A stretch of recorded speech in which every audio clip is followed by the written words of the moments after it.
Welcome everybody to the Predcast. This is a show where we talk about Predecessor and all things according to that.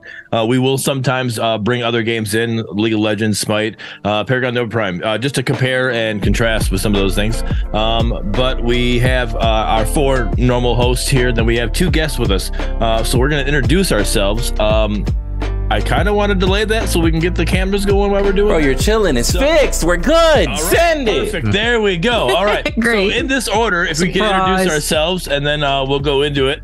We go Lil Sass, ladies first, and then Import, and then Medkit, and then Joey, and then myself, and then Windu, you'll finish it off there.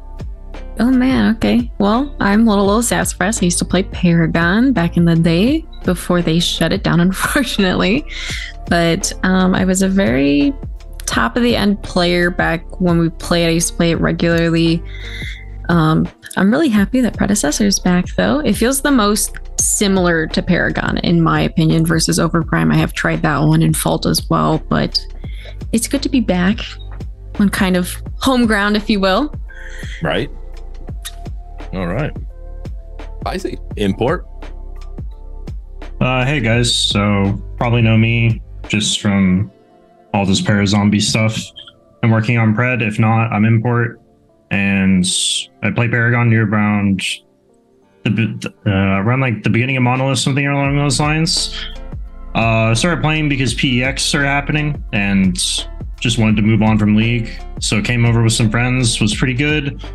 Played some tournaments, but ultimately the game died before we actually got to really do anything. So it kind of sucked, but then bounced around and somehow started working on Pred. Couldn't even tell you how. Never thought I would be in this position, but yeah, that's it.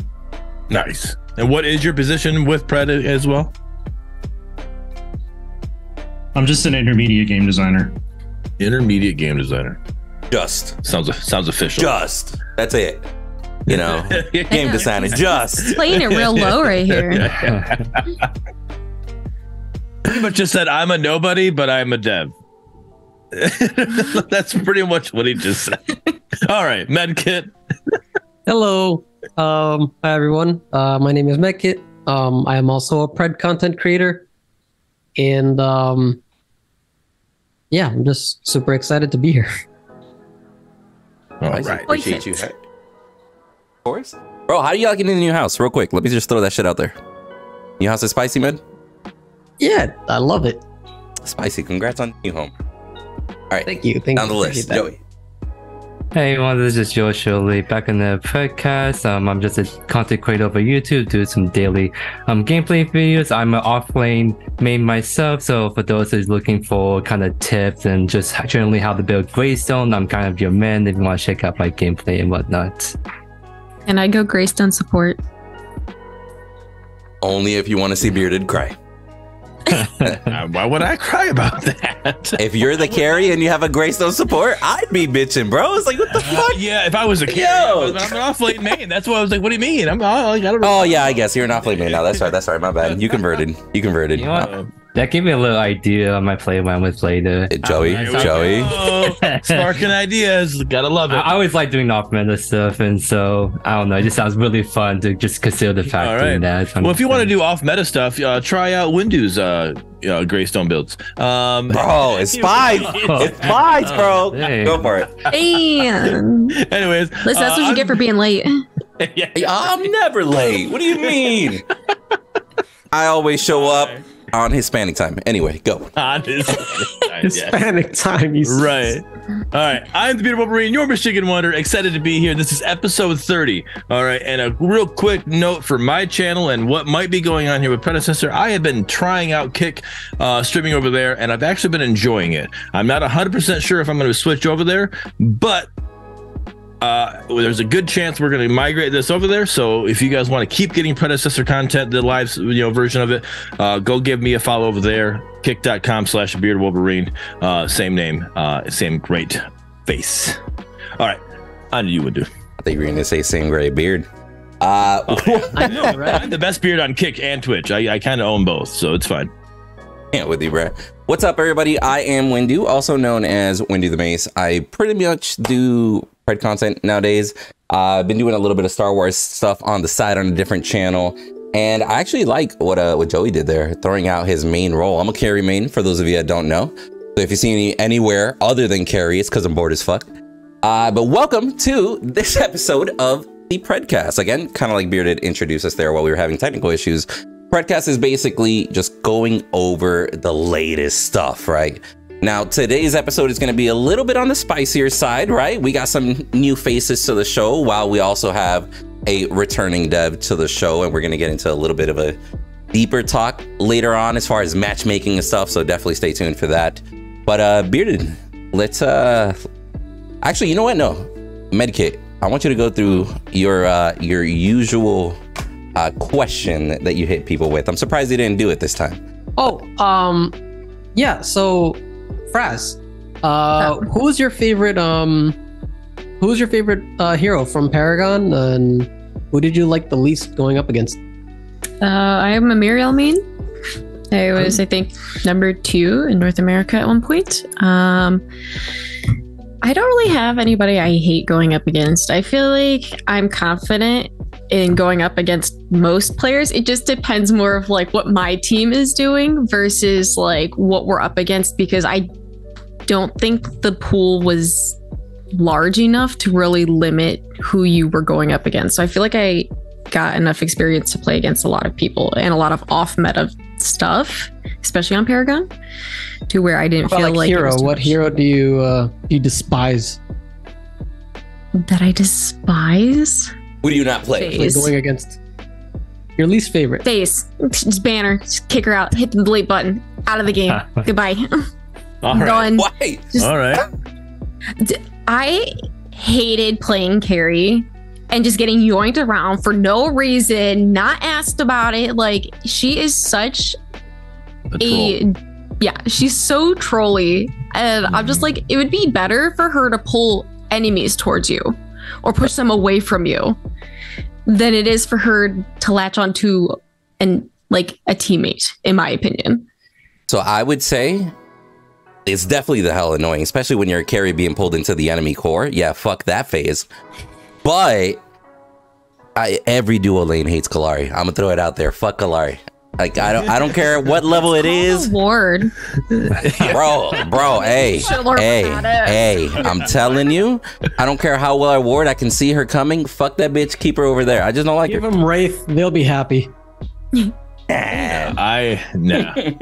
No, yeah, Kalari definitely for sure. But I understand. I'm actually on your side with the phase side too, because it's like, so many times I'll be in there, I'll be solo queue, and I have a phase, and they'll pull me, even if I'm not carry. I'll be in the team fight. Next time I'm being pulled, like, where I'm like, I didn't want to go there. Like, what's happening? And then I die, and then in text, sorry. I'm like, Or you're chasing after a kill, and they're like, no, don't go that far, and they pull you back, and it's like, I could have literally killed them and got out just fine. Why?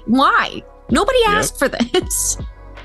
It's almost like you should. The only way you can play phase is if you're like literally in a party with somebody. Like, these two people are partied. They're the only ones that can play phase and carry support or whatever. Like that's the only way you can do it. Yep. Yeah. So you can actually be in comms with it and make the call or whatever. It almost feels that way. I understand exactly what you're saying. I get it. All right, Joey, you convinced me. Greystone support, phase carry. I'm down. I've been seeing people do the opposite way around. Phase carry? Listen, if anybody's going to play phase on support, you have to go yin carry, actually, because yin can go in and you have an out. So you can constantly go in and out of a team fight. Bro, Greystone does I want you to come back in general. If Greystone does the make way and then does assault the gates and then phase pulls Greystone, does he become a yo-yo? Maybe. I guess. I don't know. Interesting. All right. On to some news. Actually big news that Predecessor did not really announce. They just kind of retweeted a tweet.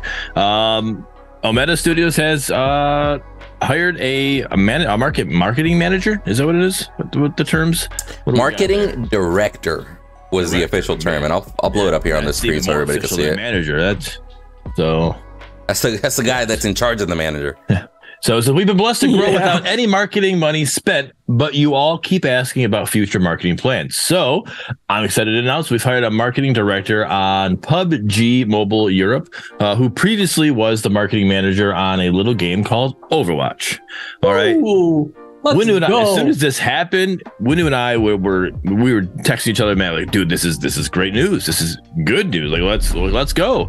And we were expecting like the predecessor page to like make this an official announcement. You get it, it would be posted in Discord, it'd be posted in Reddit, Nope, it was just retweeted. That's all it was. So anybody who doesn't follow RGSAs and isn't just paying attention to predecessor retweets, they're not, they're just looking in Discord. They're not getting this information. Yeah, I don't know. Like, I'm okay with Robbie kind of teasing stuff and you kind of got to be on the in. But at the same time, I feel like that's a disservice for the community, right? Like, it wouldn't be that much more to literally just retype that into the predecessor channel, right? Like, I just don't see why they wouldn't do that. Sorry. You okay? That was funny. RGSA is trying to boost my followers. Also, as of right now, imagine knowing predecessor, but not knowing the 6-time champ himself. Like, come on. No, I know him, but it's what you follow, I'm pretty sure you're people not like gonna, that. Right? Yeah. Yeah. I bet you there's tons of people. I bet you there's people who play predecessor that don't even know what Paragon was. Oh, easily. Right. So you got those people that aren't getting this information, that want to see this game grow, and they're not getting that. And I feel like a simple, even if it was quote tweeted, like that would have been better than just a simple retweet. But make an actual announcement, so then Discord gets it as well, would have been better.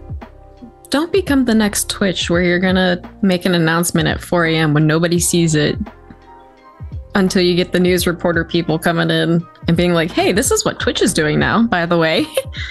Yeah. And everybody's like, what? I mean, so to that point, maybe that's exactly why he's doing it. Because at the end of the day, maybe they'll get more of that free marketing because we're fucking. You know what I mean? Like, it's not like they're making an official post or not making an official video about it. They're like, hey, random tweet starts the buzz going, 26,000 views. Like, it's definitely working for no marketing sort of vibes. Right. I mean, but the thing is, I guess the double advocate to that side of it is we were going to talk about it no matter what. If a Meta Studios made the tweet, we would have brought it up because we were hyped about it. This is great news. That's fair. And we were still going to talk about it on this show. So the viewers that are watching this and the viewers that watch this on YouTube are going to get this information either way. Yeah, I mean, I don't know. I mean, so let's do this. Let's not discredit also their social media in general, because as far as everything goes, even just like Wallpaper Wednesday that's been going on, I'm loving that 100%. Shit, like they're doing great. Yeah, I just feel like they dropped the ball there. That's that one spot. I'm not saying that they're like all of a sudden whoever their social media guy needs to get fired and they need to get somebody new. That's not what I'm saying. I'm just saying they missed an opportunity. I mean, all right. I'll just stick on the agree to disagree side, because I do think from a page that's posting 24 to 48 hours, they easily could have made it bigger, but I think they can also afford to just do the little side tweet and try to gain some spice on that side, on the development side.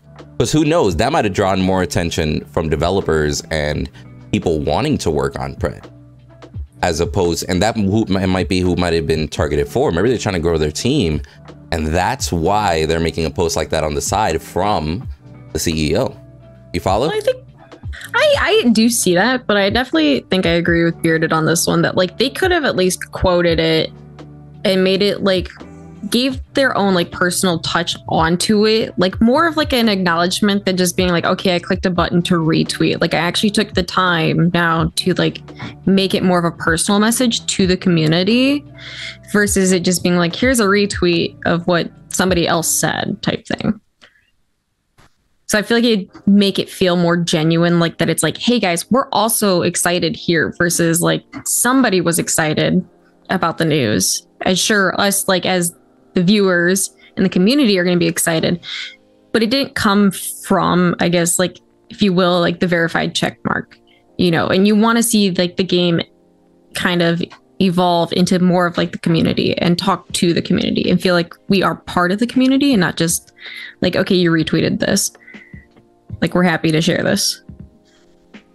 I mean, fair. Definitely, even just a quoted tweet with the emoji of the eyeballs would have been way better than just a normal retweet, for sure. Exactly. Yep. That's all I was getting at. Yeah, to be fair, the only thing is just bear in mind, obviously, the champ does what he wants. He's CEO for a reason. And I don't know how many people even knew that this was happening until he did. Like, I found out the same time you guys found out, right? Right. So bro, that's so fair. As well, just consider that as well, where it's like, I don't know anything about this. No, see, I'm not throwing any shade at him making the post. That's not what I'm implying. I'm basically just saying the champ does what he wants, and I think he's just trying to give back, right? And like, just take it as that. It's really not that deep, is what I'm trying to say. Fair. Dude, the champ does what he wants is actually a hilarious fucking line, bro. And that's 100% true. I could totally see him be like, I'm sharing the shit right now. And everybody's like, what the fuck did he just share? Wait a minute, what? Yeah, let's all just get on this. No, I remember there was one video that came out. I think it was during the last stress test, and he said something. And I was like, I'm pretty sure we weren't supposed to say that, but he just says whatever he wants. I don't know. No, he's funny, and we wouldn't be here without him, right? So just take it as that, right? Hey man, knows what he's doing. By all means, you can't mess with that. What do y'all think about these wallpapers? By the way, these Greystone wallpapers they threw out. Have y'all peeped that? Oh yeah. These are on fire. Like, great job. And I don't know, there was something said in the Parter chat. I can't remember exactly what was said, but these pictures, I don't know if it was pretty much from Morgesh to now, anything that's been put out has been pretty much a new person doing it, and they're doing a great job. I think that's what I understood. Joey, I think you were part of that conversation as well, too. Can you elaborate on that? I can't remember exactly what was said in that situation. Well, no, essentially it just means that they just hire some professionals that does like these graphic designs and whatnot. And it's just start with the Morgesh, essentially. That's kind of like, I know that too, even without that conversation, that we got like 3 different wallpapers, you totally unique to Morgesh, and I'm like, I'm loving this. I love what they did with that, and they put it again with Greystone. So I'm a really big fan of the art direction they've been putting out on these wallpapers, 100%. Right, and they're going in the game. Like you see them in the game. That's one of those is the load-in screen that you get, you know, and it just looks great. So, speaking of in-game and talking about art, the load-in screen that you get now when you're loading into a match. What are you guys' thoughts on that? I'm bothered by it, bro. Why? I gotta put Predecessor on the slowest hard drive I can so I can see it for more than 0.5 seconds. It is you pretty much gotta like hurry up and do a snippet tool so you can like look at it while the game's still loading in. Like, okay, let's see what we got going on here. I wish I could just at least admire it for a few seconds. I have an SSD. Yeah, I agree. It loads in way too fast. I saw some comments. People were talking about how it should pretty much just feed into the that 5-second run-ins as we're loading in the match. You're looking at the map. Instead of looking at the map, you just look at let's have that vision for a little bit longer so you can see what's going on, because the art there is great. You have the avatar art that you have of everybody that's being there. You get the names of who's playing. You get good information there as well. So I like it. I just think it goes way too fast. So we can hope maybe we can see this screen that Windows showing for like an extra 5 seconds. And the timer where we see doesn't start at 10, it starts at 5. Yeah, that's what Zygo was recommending. Like, instead of 10 seconds just staring at the core for the customs. Yeah, instead of 10 seconds staring at the core, still have the countdown while everybody's syncing up or whatever. Would just kind of show a little bit more of this, even if it's opaque or something. Because honestly, again, another shout out to Ace on this one.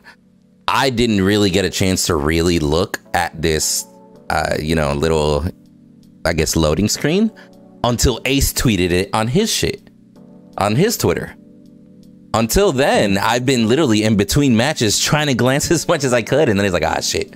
All right, I'll be back in half an hour. I'll try to check it again.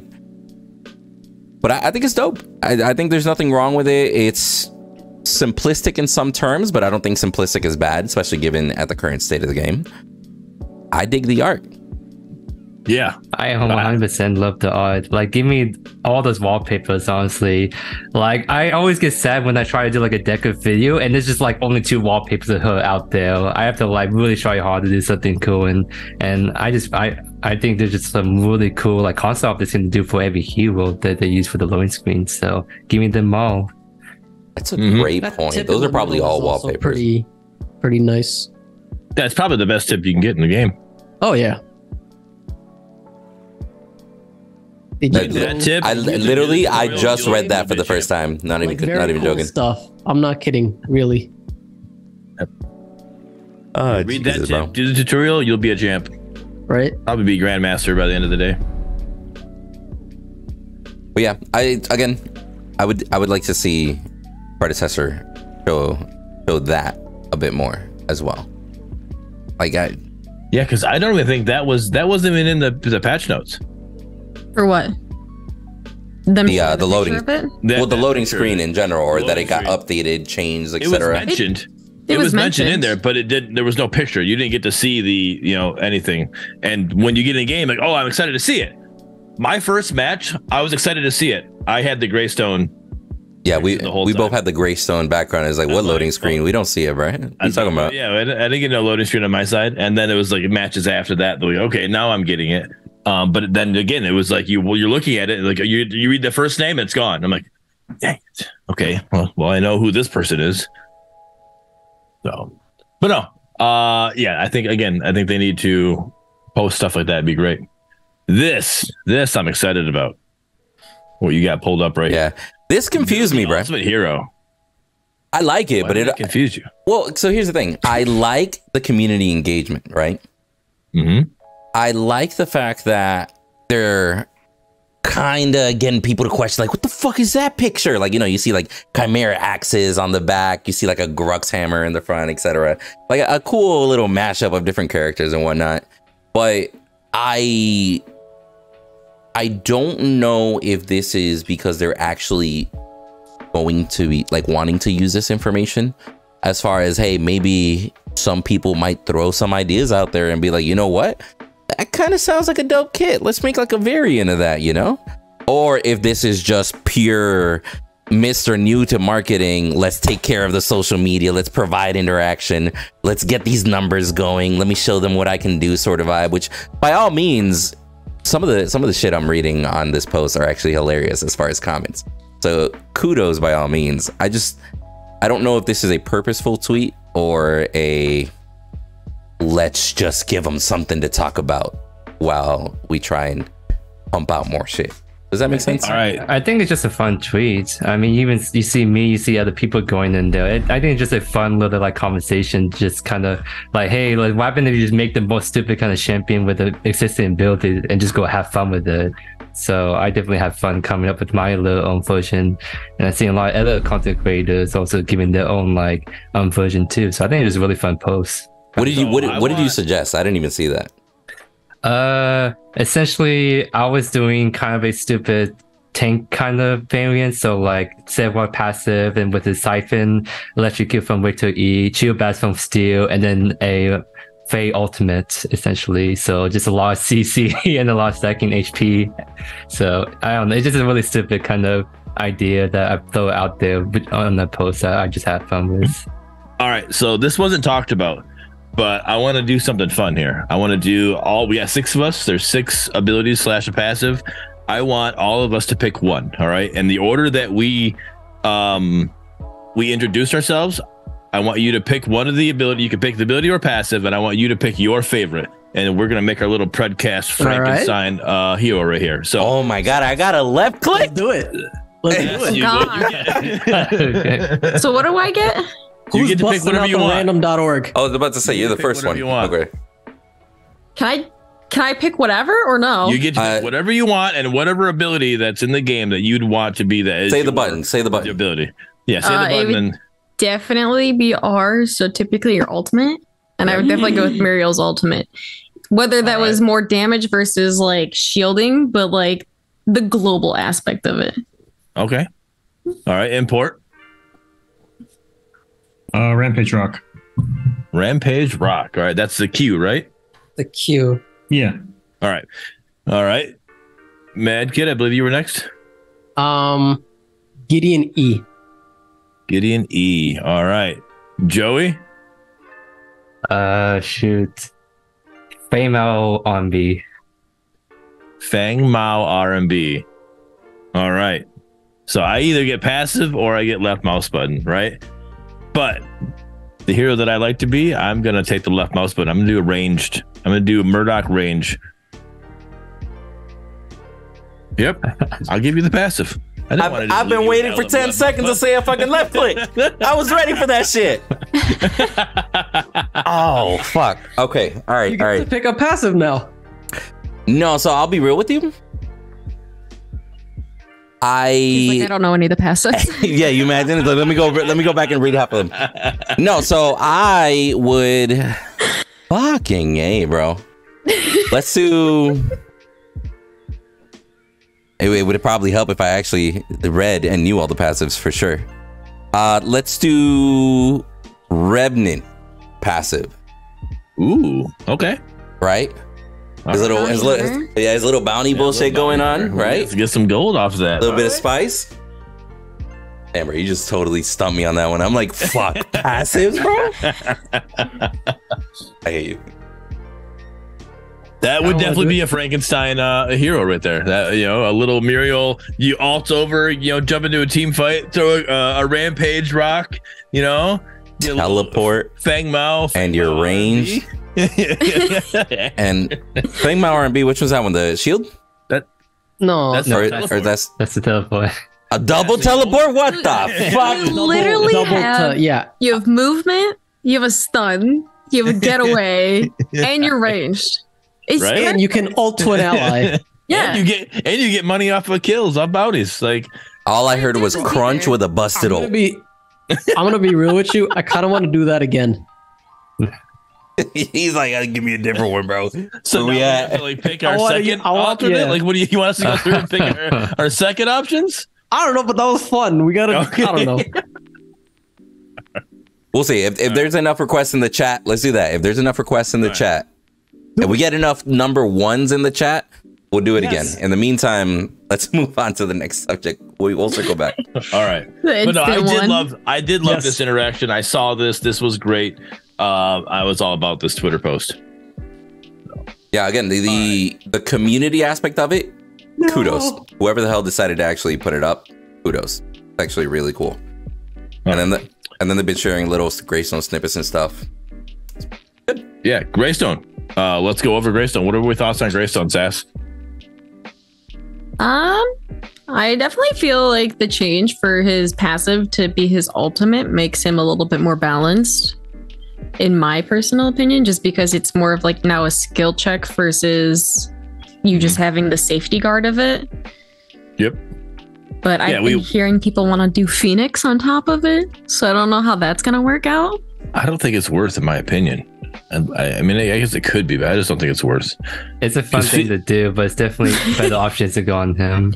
Yeah, I think there's better options, and I just think Phoenix is easy to counter. Like, as soon as you see somebody pop Phoenix, you just stop hitting that person. Like, you just hold off for a second. You know, start dodging attacks real quick. All right, then you watch the bubble go away. Then you just go back and like you finish them off, and it's like, all right, you did nothing. You wasted your crest. Now your crest is on cooldown. Good job. So I just don't think Phoenix is a good option. But I agree with you with it being active. We were playing customs last night. Me and Windu, we hold customs every hero release. And we had customs last night, and I played Greystone, and there was a couple times that I tried popping it off but there's a timing to it. Like you think you're like, hey, I hit it, but like you got hit down before you could get, before you could actually get the ult to go off. So you actually got to find that timing. And then also, I mean, there's people, we had one guy that was in there playing and he's like, why did my ult go off? I'm like, what do you mean? He's like, he's all right. I didn't have enough mana. I'm like, okay, I guess if you didn't have enough mana, yeah, you wouldn't be able to do your ult. The next time he's like, why did my ult go off? I had enough mana. And you're like, it's an active, it's not a passive. Oh, so he's like, okay, he's like, let me start using it as an active now. So, and I do think being an active just adds a little more skill to it, a little skill expression. He's still the W key warrior that Paragon wanted him to be, but the ultimate just isn't as easy to pop off. You have to actually have a little skill to it. I will say it's fun to see him have more skill expression. And people always, even before, tried stupid builds on Greystone, right? Crit Stone, full tank, etc. But like right now, there's quite a bit of spicy shit that you could throw on him, bro. Like what Bearded was saying, I've been running Typhoon Greystone and that shit is fucking amazing, bro. That shit is nuts. It is actually insane. I love it. And the fact that you can even get away with doing shit like that is actually kind of cool. I think even though he's simple, at the same time, he's actually been pretty fun to play for just about unanimously everybody that I've heard, even though they've made changes here and there. Yeah, I think what makes him really fun is definitely his diverse kind of builds. Like, I think so far I tried 4 different builds on him and they were all like actually work surprisingly really well. But it's not only just that. I think people really like playing that fantasy of a character where it's like you feel very rewarded to do limit testing, right? Like Greystone's very much a very limit testing hero, and he has a kit that's very catered for that. So when you get that ult off when you're like 100 HP and you get like 67% HP back, that feels really satisfying, 100%. So I think it's the fact that his gameplay loop really incentivizes just a really fun gameplay aspect of just not experiencing damage or CC, just going in and just knowing that you have that ultimate to bait out stuns and be able to come back with a second life. Yeah. The other side of that though, that 60-70%, like you get a Greystone pretty much dead, they ult, and now they're pretty much full life again. It's like it just makes it like it's kind of like it does depend on the build. Like Draconum's very big for that, for example, but if you don't have the right items, you'll only it'll be lucky if you get to half HP, So it definitely got to have a build tailored for it. Get just a half HP or lucky to get half HP. I've seen them get above that every time, I feel like. And it just feels like, it just kind of feels a little like you did all this work and then it's like they take it away from you. It's like, nope, it's not. Now you got to do it all again. And you're low health as well. It's like, damn, like, okay. But then again, you can interrupt him from being able to cast. You can, so you can silence him as he's getting low. So if he's expecting to hit it, why the fuck couldn't I hit it? It's because you were silenced for that 1.5 seconds while you got nuked. Like there's skill expression in there. That. If it was a passive, you wouldn't be able to do that. That was one of Greystone's like many like issues with that ult, is that it's an ultimate that can't be like, he revives and you can't stop it. But now that it's an active, you can silence him before he dies. You can stun him and then kill him. I also feel though with that comment, I feel like in Paragon and even in Fault, the cooldown was a lot longer. That where if he did use his ult, if you got his ult off, it at least felt beneficial. Here, if you force him to use his ult, it doesn't feel beneficial. Just wait 90 seconds or whatever. On the flip side, there are a lot of ultimates in Predecessor are low in cooldown in general. I think in Fairy Ultimate, that's like some of the most powerful CC ultimates in the game, but that's like on a low cooldown. So I'm all about raising that cooldown. I'm not a fan of the Fey ult either. Besides even accounting for Astral Catalyst, Phase cooldown is really low as it is.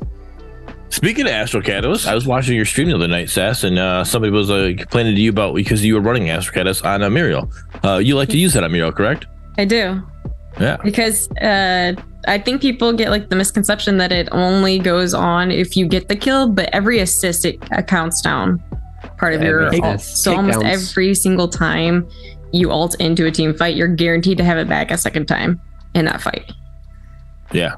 So Yeah, no, great play. I watch you play and I see you using it. It's like, all right, it makes sense to me, but you know, other people were complaining. I saw about it. So, but yeah, I just think the cooldown, because he's getting so much health back, I think the cooldown could be increased for Greystone. I mean, maybe that's something they can look at. I mean, obviously, I think they do a lot of like minor updates, or rather, I think almost every hero they release, there was some adjustment made. So I won't be surprised if Greystone gets some adjustment. So It just really depends on what kind of data they see on there. And then if he thinks he's a little bit too impressive with his ultimate, they can always treat that right. Madcat brings up a great point. I was about to say anti-heal, nuts on Greystone. Does that affect the healing on his ultimate? I mean, if Draconum affects the healing on his ultimate, I feel like anti-heal should. Right? Good point. I just don't know. I mean, is it healing though? Like, I don't know. That's what I'm trying to feel like. I mean, I get like... Technically, because it's his regen that goes up. His regen, Right. the actual number increases like crazy, and he's healing it slowly. It's not like it's instant. But life gen doesn't affect regen though, right? So Psycho Life just gen. said that way, confirm anti-heal doesn't affect his ult.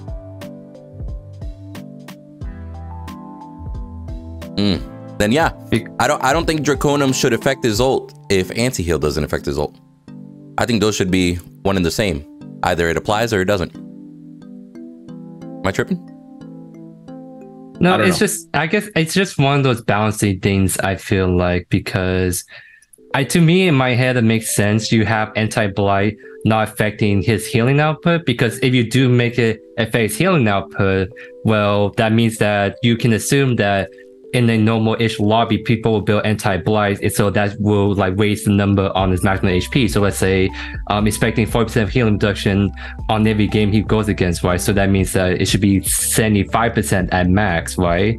But if no one builds anti-healing, then you're just gonna get that That's full a lot. value. So I think Zygor must have an iPhone because he's got typos. So he meant it does hit his ult. So Why are you texting in? Bro, Shame on you. he said bro. He said driving Kappa. All right, it was a joke. Oh, The driving part was a joke.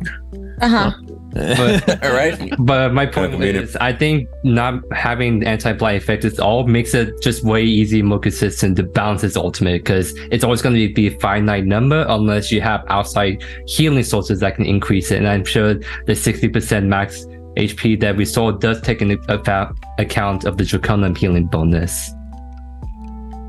Yeah. I don't know. Like I said, I just feel like, again, this is only off of a day, right? I didn't get to play today at all. I only played last night, for the customs. And that was just my initial thought. I've seen other people say it as well. But again, it's only been a day. We need some more data. We need to see how it goes. But that's my initial thought. I feel like the cooldown could be increased a little bit, just because I feel like not even just the fact that he's getting so much heals off of it. You don't get that normal, hey, I made him pop his ultimate. I got that out of him, because even with, and you're talking about cooldowns being low, Grux has a very low cooldown, right? But it's a feel bad when you use your Grux ult and you're not actually able to get anything out of it, right? You used it and they nope, they were able to escape. Well, damn it, now I gotta wait for my Grux ult to come back up, even though it's a low cooldown. That's still a thing. And then you, as the person that forced him to get out, all right, his ultimate's on cooldown. I can now start to engage on Grux and don't have to worry about it too much, right? You don't get that with Greystone. Like you pop, even though he pops his ult, it's like, okay, I don't feel that way yet right now. And I feel like having it on a higher cooldown would be like, okay, I made him pop his ult. Now we can work with something here. She also brings up a good point about how a lot of people think Mortgage was bad, but when she was but in the last weekend for PCC, not last weekend, but in the flopping group, she actually apparently has the second highest win rate. So, because I saw Mortgage was being used in mid a lot, and she was surprisingly very effective. So, definitely, time is just one of those things where it really solidifies how a hero actually performs in the meta. So, we really just have to wait and see how Greystone plays out. yeah. I noticed a couple of cool things about Greystone. probably like in each of his abilities. So his Assault the Gates, the leap, is a little further than what we were used to before. His Q, the fiery circle thing, that can be extended all the way to 7 seconds, which I don't know if it was like that before. I don't think it was. I felt like that was a long time. Yeah. What else? His new E, Kind of cool. A little bit of a damage boost. It increases your stats. Like it's there. You'll get a couple swings out of it. 3 swings to be exact. And you're like, yeah. I just chunked him. And I think it was Zygor brought it up. Yeah, but Zygor brought up in customs. His E on towers, like it chunks towers. My question is like, how much is like the slow going, like the stack of the slow? It doesn't. When I played as him, and even when I played against him, I don't even notice there's a slow. To be 100% honest with you, I mean, it's 15%. Like you literally could take it off.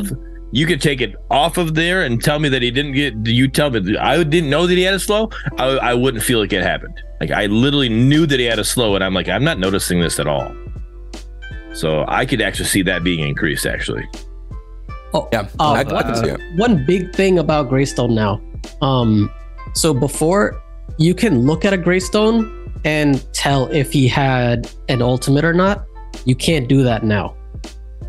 Well, wasn't it just a passive though? It wasn't technically an ultimate. When his ult was like his ready, ult was a passive, like off of cooldown. But he would glow before. Greystone's actual armor in his back would be like glowy, and the enemy team can see that. Like, oh hey, that Greystone has his ult, so they might like do whatever with it. Now in Predecessor, his armor only glows if Greystone is on max stacks with his passive. That's the only time. So now, instead of thinking, okay, his armor's glowing, that means his ult is ready. Now it's like, okay, his armor's ready. That means he's at full stacks on his passive, which means he's doing double damage, so double bonus damage. So I think that's a good thing, because I don't think like the enemy should be allowed to know when your ultimate is ready just by looking at you. I mean, fair. But the reason why they could know by looking at you is because of how strong that extra life, the extra region, whatever the hell you want to call it, right? Like Bearded and I had a great example to where, no, I get you, but what I'm saying is the reason why it was visible is because having a second life, basically, super, Now, I mean, it's super strong, but there's also some other really strong ultimates as well. Like, you can argue they're stronger than Greystone's ultimate. Like, think of why, like, Gideon's. And they have no visual cues. Exactly. So it's just, I think it's more like consistent thing they're trying to want to nail down. Like, if you can't know the ultimate of every other hero and Predecessor, why you should know the ultimate cooldown on Greystone, right? I mean, okay, it's ultimate. It's sort of like a baiting tool, especially now with the active. So he can really bait you out. If you don't know his like cooldowns that well, he can really bait you into fight thinking you can actually kill him. But then you pop his ult and it's like, oh shoot, I actually can't win this because he's had his ultimate kind of thing. Yeah, so I think with Paragon with Fault. With Paragon with Fault, it was a passive, right? And like in Paragon, they made Gideon's hands glow when his passive was up, right? So you knew that, hey, this next rock that hits me in Fault, I'm talking about, this next rock that hits me is going to do a lot of damage because his hands are glowing, his passive is up, right? So it was more of a way to let your passive going. So I actually agree with Medkit and Joey here. The fact that it's not a passive anymore, it's an active. Like you don't need to know when Grux's ultimate's up. You'll see when he actually smacks his Grux to his hammers together. That's when you know that he's all right. He's ulting now. I gotta move, right? And it should be the same way with Greystone now that it's not a passive. But if it was a passive, I think that would be a different situation. I could definitely see that too. Oh, if it was more of a passive, then it definitely would be kind of like, I guess, like similar to like the League of Legends, like Scion, where it's a passive, but it's got a really long cooldown. And it's like, it's fine because you want to push that out of them. And you're like, okay, cool. For the next 5 minutes or whatever, we're good. We're golden. Right. But since it's inactive and a shorter cooldown, it would be too oppressing to him for people to know that. Yeah. Because then they're just going to target you nonstop. One last thing, in case anyone doesn't know, when Greystone's other passive component, the deflect. Yep. So you can see if his if the next basic attack he'll deflect it, if his shield is glowing. There you go. I will say I hear it. Away if he does the deflect. I hear the deflect more than I see the deflect. I literally never noticed that little part of the shield glowing. But out of nowhere, I'll hear the little clink. I'm like, oh, okay, I just deflected. All right. It makes a little noise. Yeah. It's like a little shield bang or something. I noticed it because I looked at the footage like frame by frame. Go watch that video. Support the homie. Hey, that's what's up. Can we talk about that green skin? The what's the name on it? I don't even know the name on it. Dragon Slayer? Dragon Lord Greystone? Oh, yeah. Dragon Lord. Is that the name of the skin? Dragon Lord Greystone? Really, right there on the screen. You have it pulled up.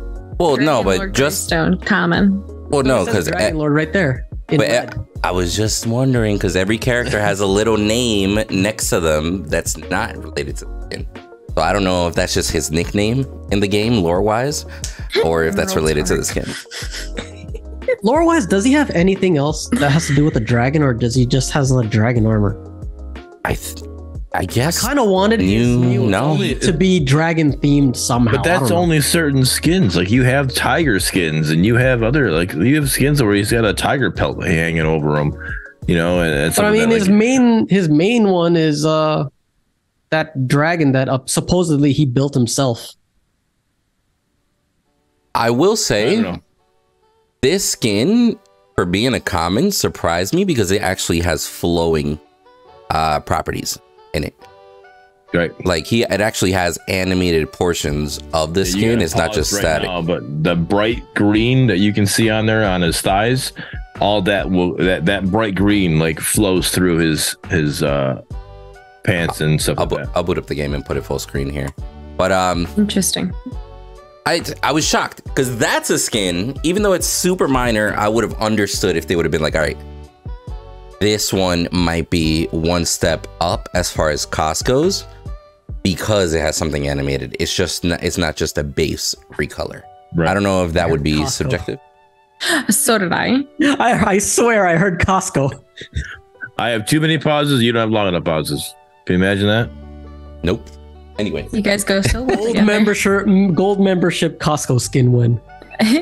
There you go. Only if it's on wholesale.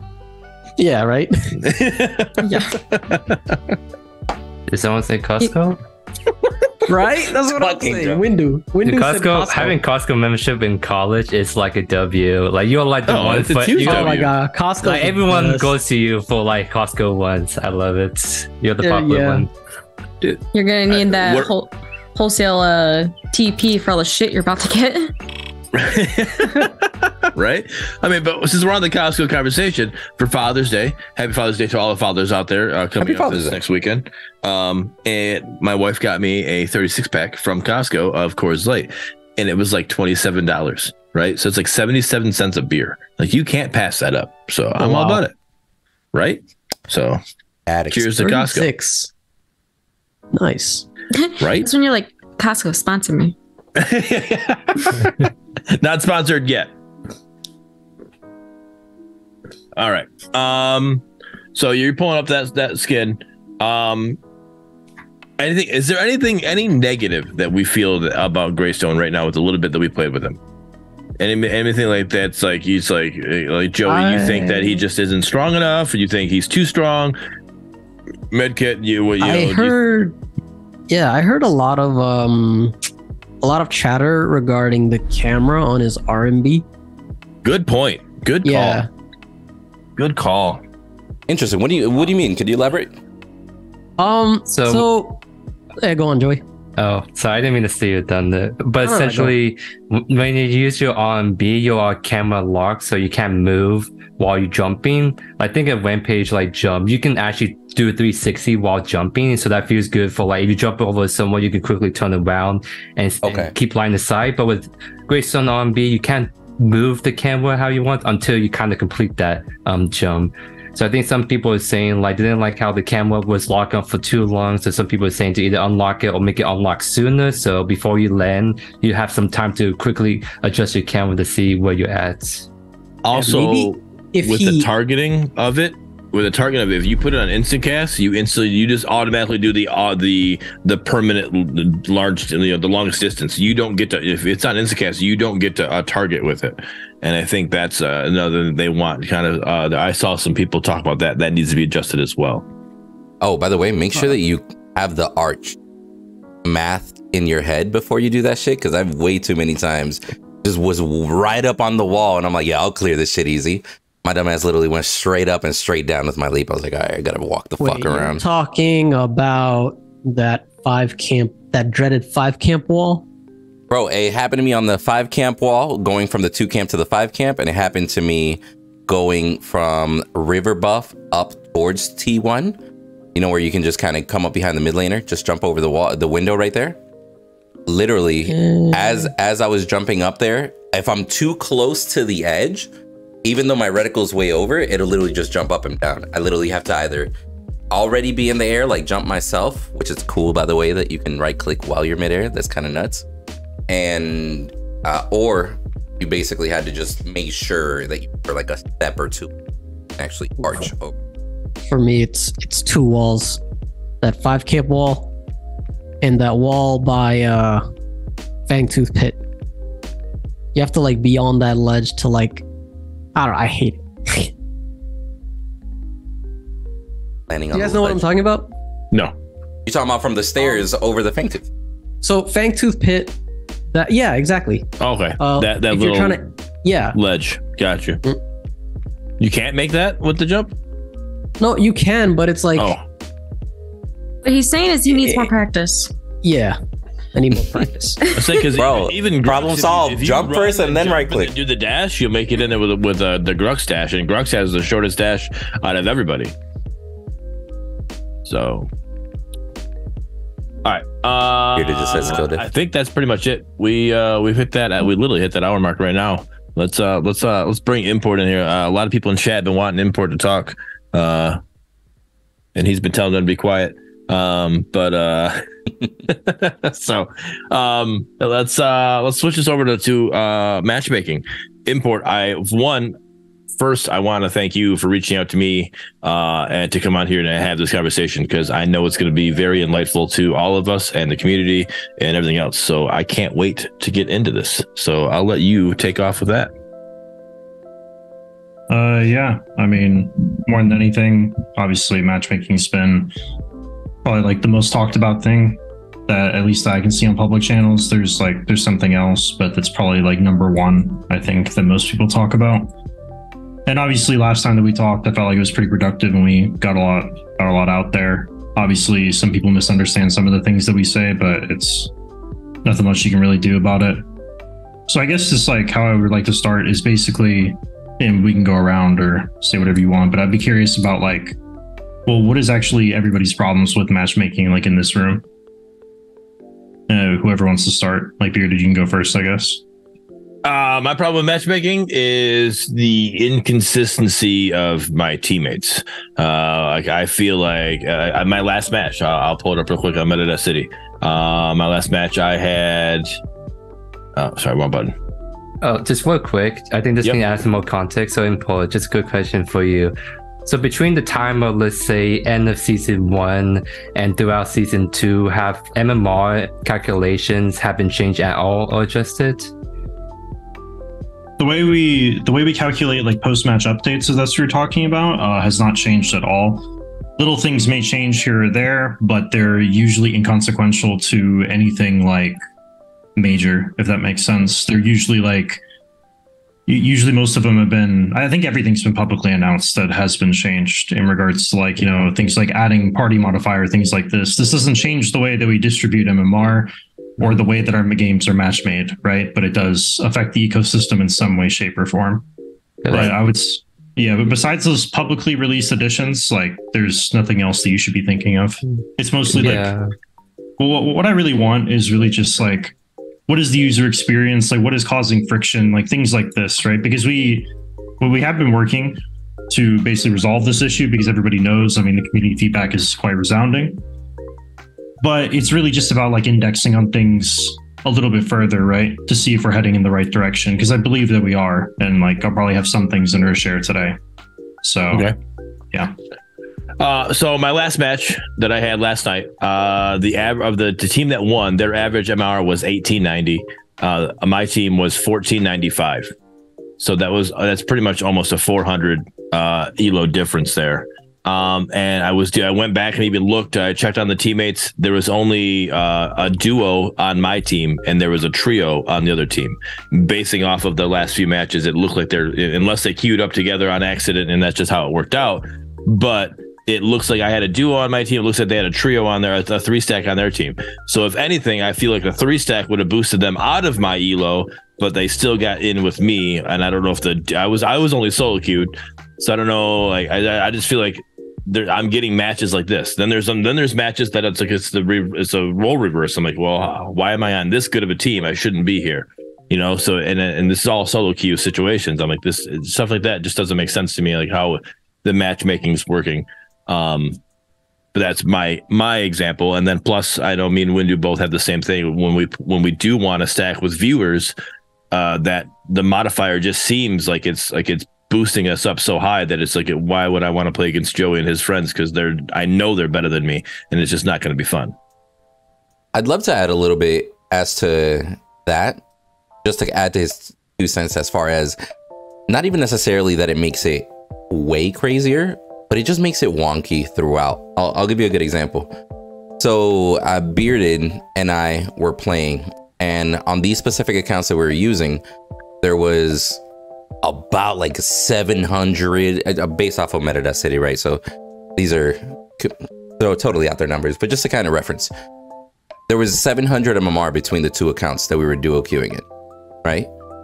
And then the moment that we queued in, we're expecting, okay, so more than likely our team is going to be filled with somewhere between 1200 to 1900.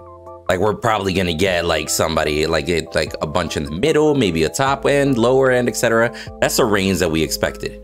But we were actually shocked to see that it's like, yo, so 1200 to 1900, our team got put with a 2300 and 2500.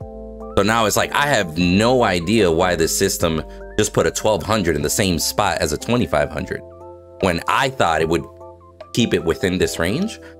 And then the way that the MMR balanced that is by putting, 2300, 2200 on the other team. But now we have a 1200 player in a lobby where there's 3, 4, 5 players that are just out of the league in that case, right? So like I was a little bit shocked that it's not just that it makes it harder. In this case, it was a duo queue. It's not just that it makes it harder. It's the fact that I didn't see any actual consistency out of it. I didn't see like, hey, if I'm a gold and he's a plat, we're gonna get gold plat games, maybe a little bit higher, maybe a little bit lower. Let's say plat diamond games, like okay, something like that, average, right?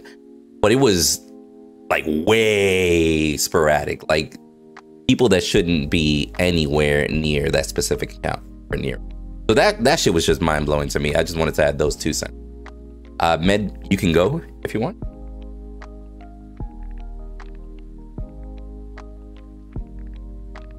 I think you're muted, buddy. I think you're muted.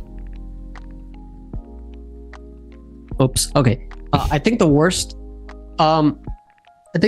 one I've had was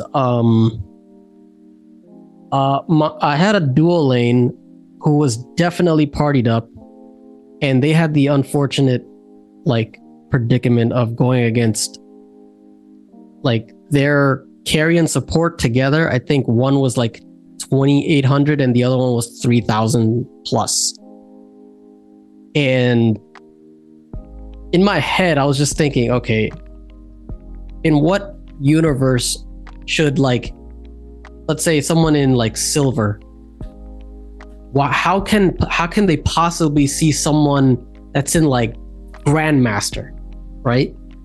Unless maybe he or she was 5 stacked with a whole bunch of other grandmasters or masters or whatever. That was my was like my worst, like the worst matchmaking I've seen personally. That to me, I didn't know what to make of it because like the MMR difference was like, average MMR difference was like, I don't even know, like probably almost 1,000 or something. That just blew my mind. I don't know what to make of it other than I know for sure that the carry and support were probably partied together. And yeah, I don't know. Import, you know the Mission Impossible tweet? Yeah. So in the Mission Impossible tweet, so I talked to Crashy. Crashy was solo queue and he got placed in the super stacked team with like all the masters in there, right? Well, you know, like all the heavy players in there. And for those of you that don't know, I'll try to pull it up on stream. Basically, it was just a team where Crashy was solo queue. I want to say Pappy was solo queue also. But the difference between the two teams was like 1,000 MMR within this system, right? And in itself, if Crashy was solo queue and it's trying to balance it out, why wouldn't it put Crashy on the other team and raise the average MMR of that one?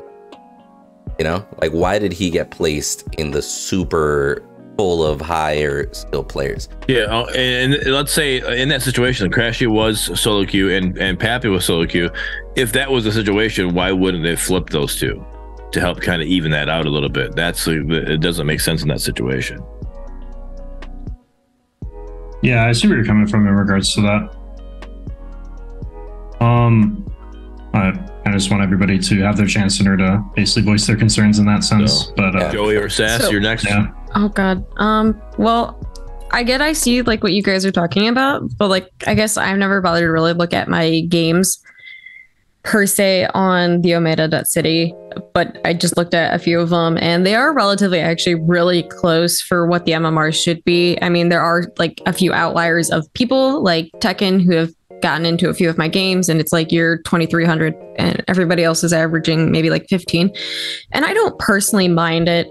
But I think I could be wrong, but I think that maybe some of the issue is that there isn't enough players. And I run into this with like games like Apex, where I'll be in plat lobbies and I'm going up against 3-stack masters. I'm going up against other Apex predators that are in like the top 500. And it's just because they don't have enough people to get their own games.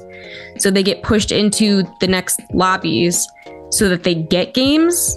And I'm not saying that that's exactly what's happening here, but I could definitely see there not being enough players, and maybe during specific times of the day, it could just kind of try to push more like matches in versus it being a little bit more of the MMR based.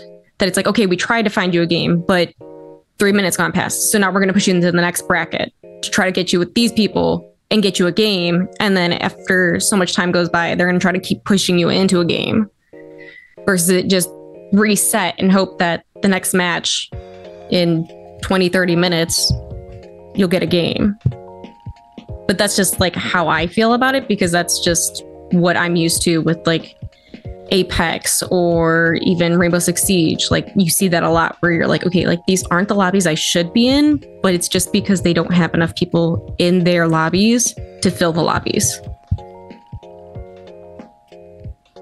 Yeah, pretty on the nose on that one. Like it is a contributing factor, but it goes a little bit deeper, which I'll also elaborate on, or about like some of the issues that we face or just some of the choices that we've made for different reasons, right? So there are definitely things that we can mitigate, but I mean, everything you said isn't wrong in regards to obviously player count contributes to it, right? For instance, the accuracy of the system is even more important based off of that, but then it's also like, what does your game need? For instance, like what we need and what like Halo needs is very, very different in regards to like what you need for each match to be made. You know, we care a lot more about skill and accuracy in that sense. So it's just balancing those out. Mm-hmm. How do you feel, Joe? So I mean, overall, I don't have any major gripes against the matchmaking. I mean, I think I'm in the same boat as Sassy. Well, essentially, I do realize matchmaking can be a little wonky at times, but that's only because of like the player base. I just noticing just being like an early access game, right? Because I do remember that first season of early access, the games were pretty solid. The matchmaking was working.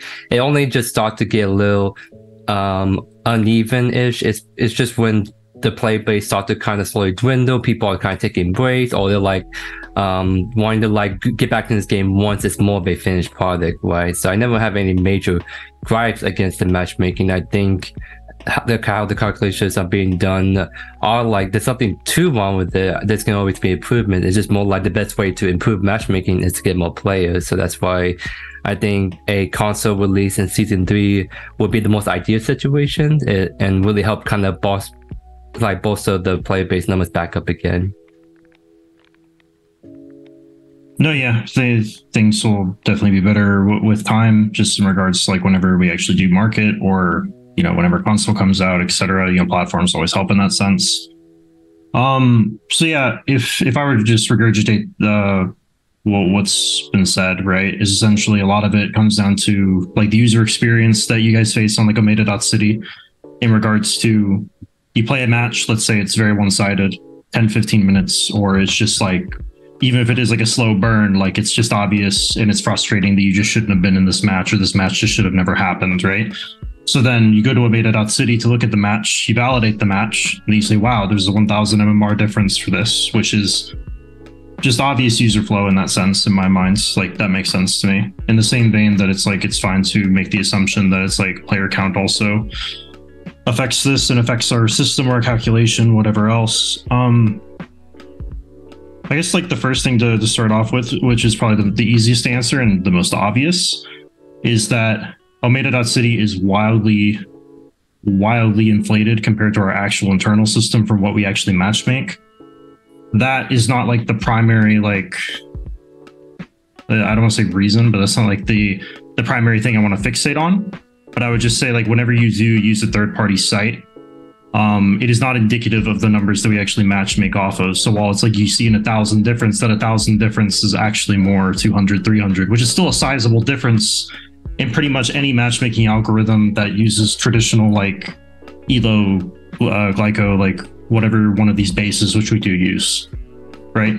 So while we do have sizable differences in teams, and I won't deny that, they're not as big as they seem, mostly because of like the user experience that you get provided on Omega.City, which again isn't an excuse. It's mostly just highlighting that in particular, where it's like the user experiences get affected by that.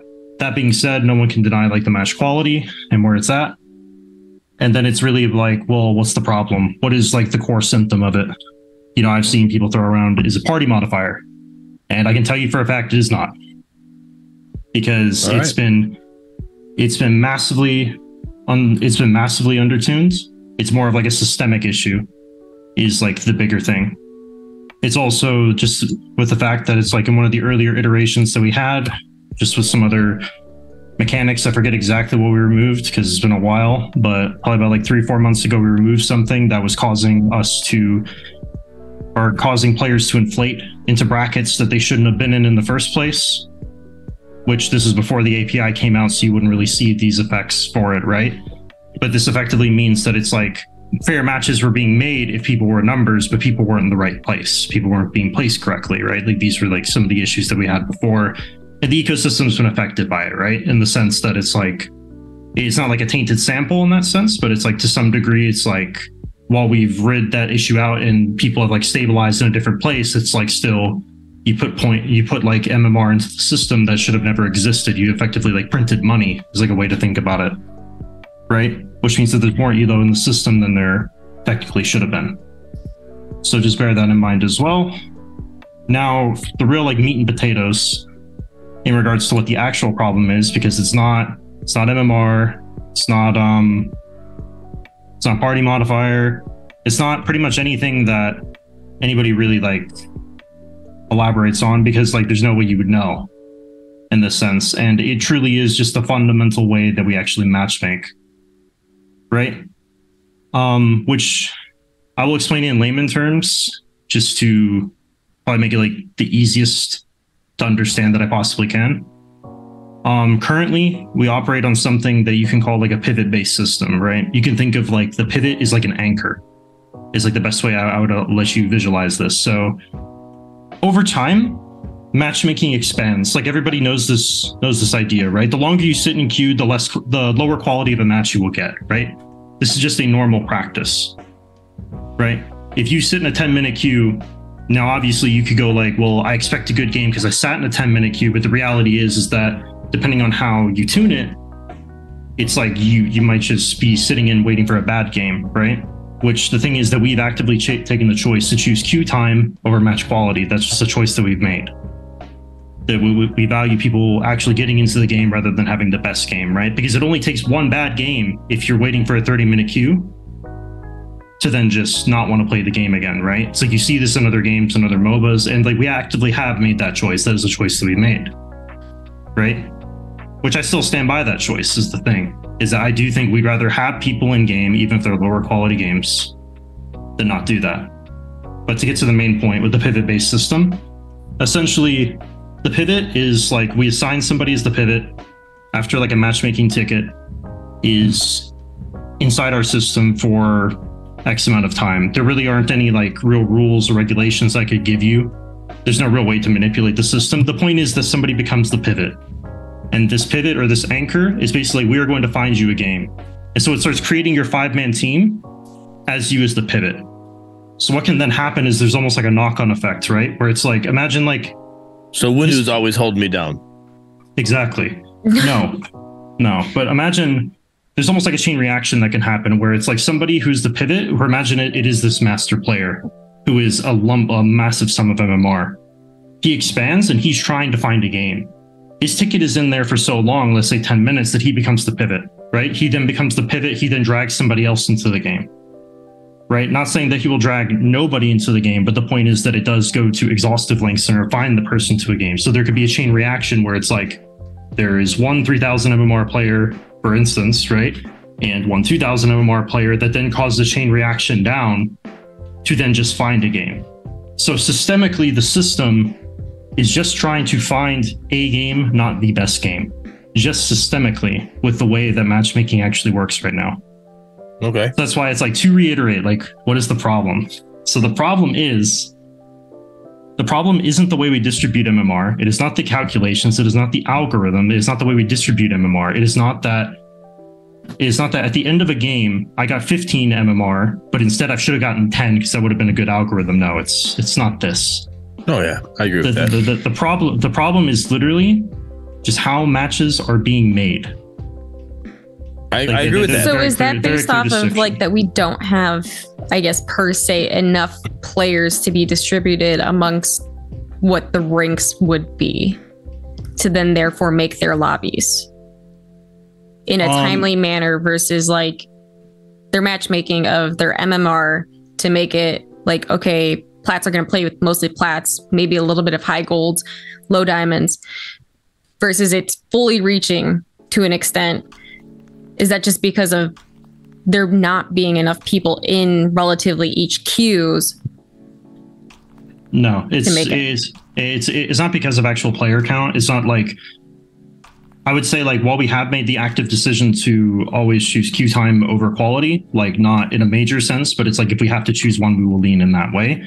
We have not leaned towards it in regards to the system. The system is just something that we inherited, essentially, is the best way you can think about it. And we've been working to move off the system is basically what it is, because we realized through community feedback, I mean, we just have to change. It can't go on like this, right? Like, people can't deal with another 6 months of what's been going on. So we have actively been working with it, or around creating like a better way in order to actually do this, which I'm not really at liberty to really say, but it's like, understandable. You can trust that it's like, we understand the issues, and with our new system, we should be able to address pretty much everything. I'm sure you have this information, but somebody in chat said 17 minutes. Another person said they haven't waited, and they never waited 3 minutes for a game. And I'm on the side of the never waited 3 minutes for a game.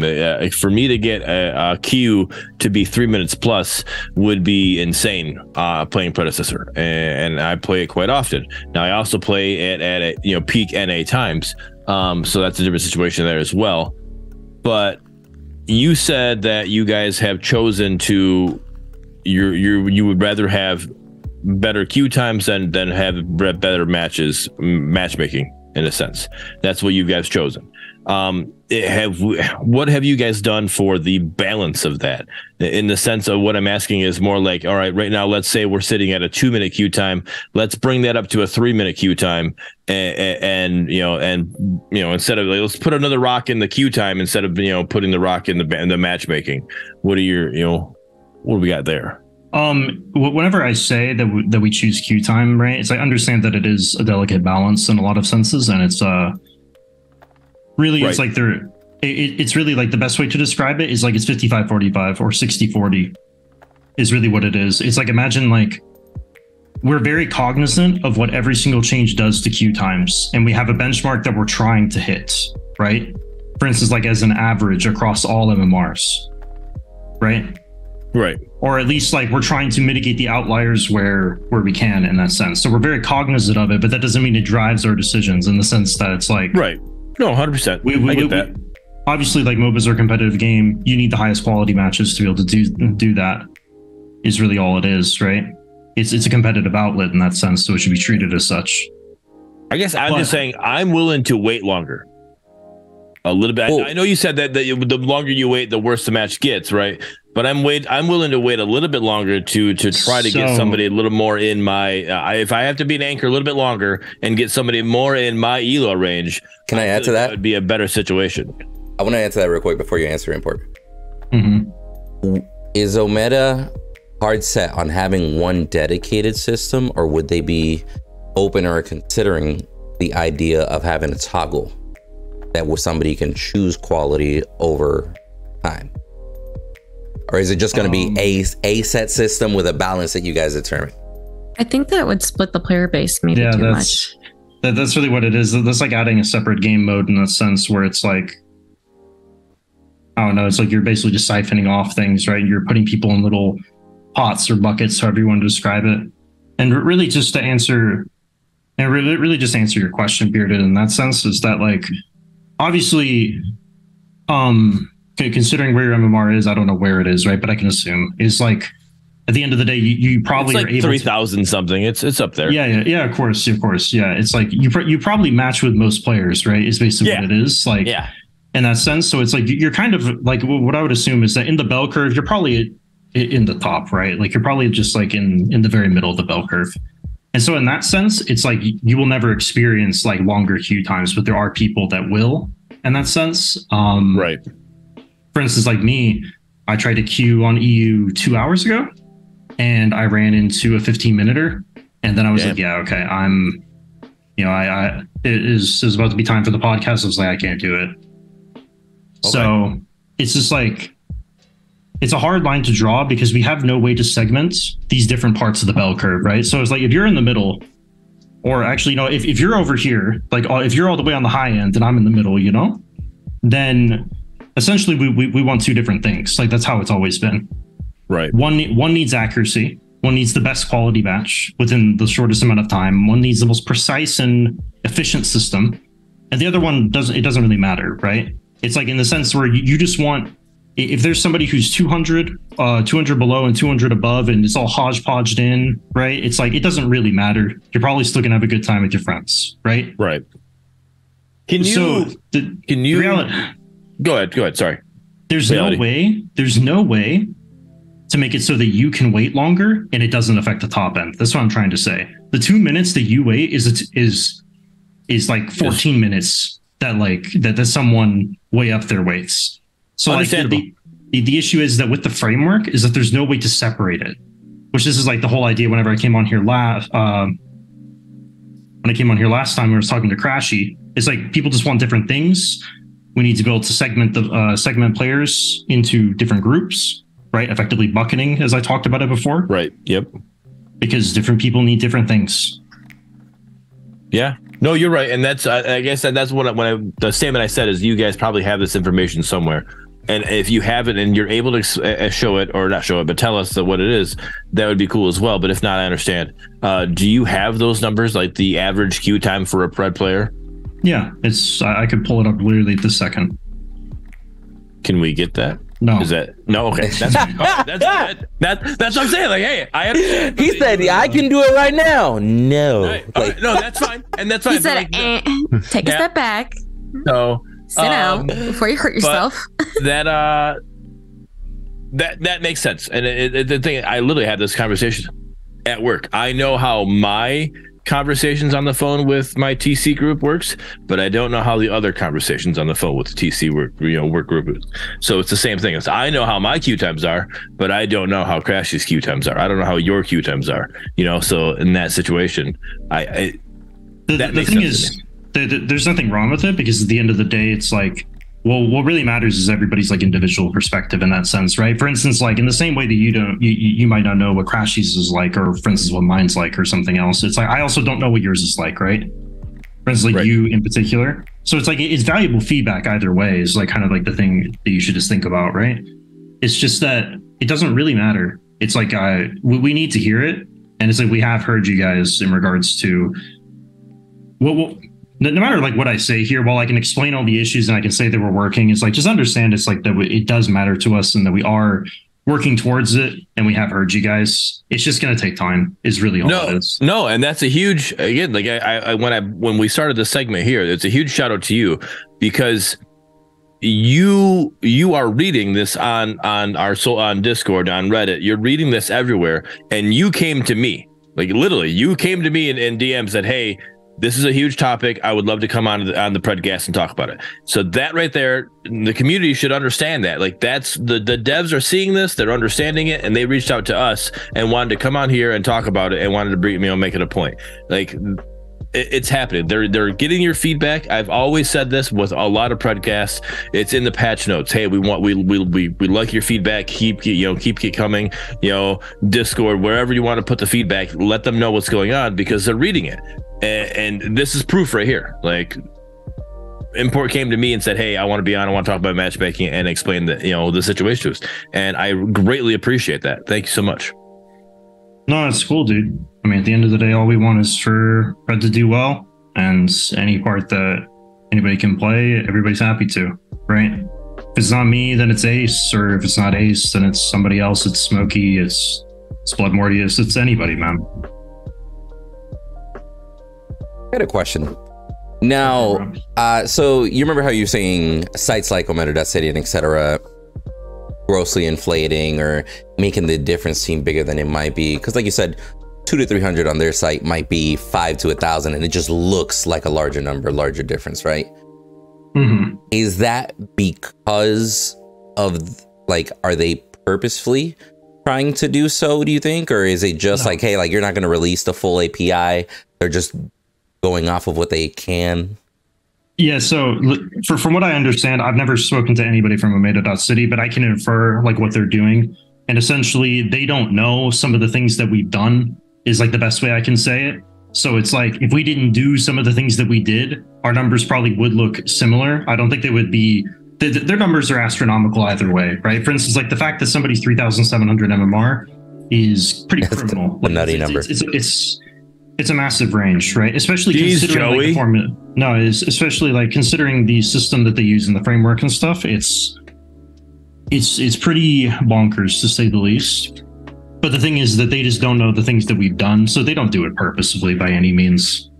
Like they're just trying to give the people what they want. That's really what it is. But at the same time, it's like it's also not within our best interest to release MMR like as a stat that people can view in that sense. Because realistically, MMR, the problem is, because I know some people would be like, "Oh, what's wrong with showing MMR?" It's like, the issue is that people will see it as a ranked system when it's like, it's not a ranked system. Like, that's just the one thing. It isn't a ranked system. Like sites like Omega.City or Agora.gg back in Paragon, they're amazing for the community. I used to look at Agora.gg every single day. But the thing is that the thing to understand, it just isn't a ranked system. Right. And like, you could have a post-match update and lose 60 MMR. And you'll look at that number and you'll just uninstall the game.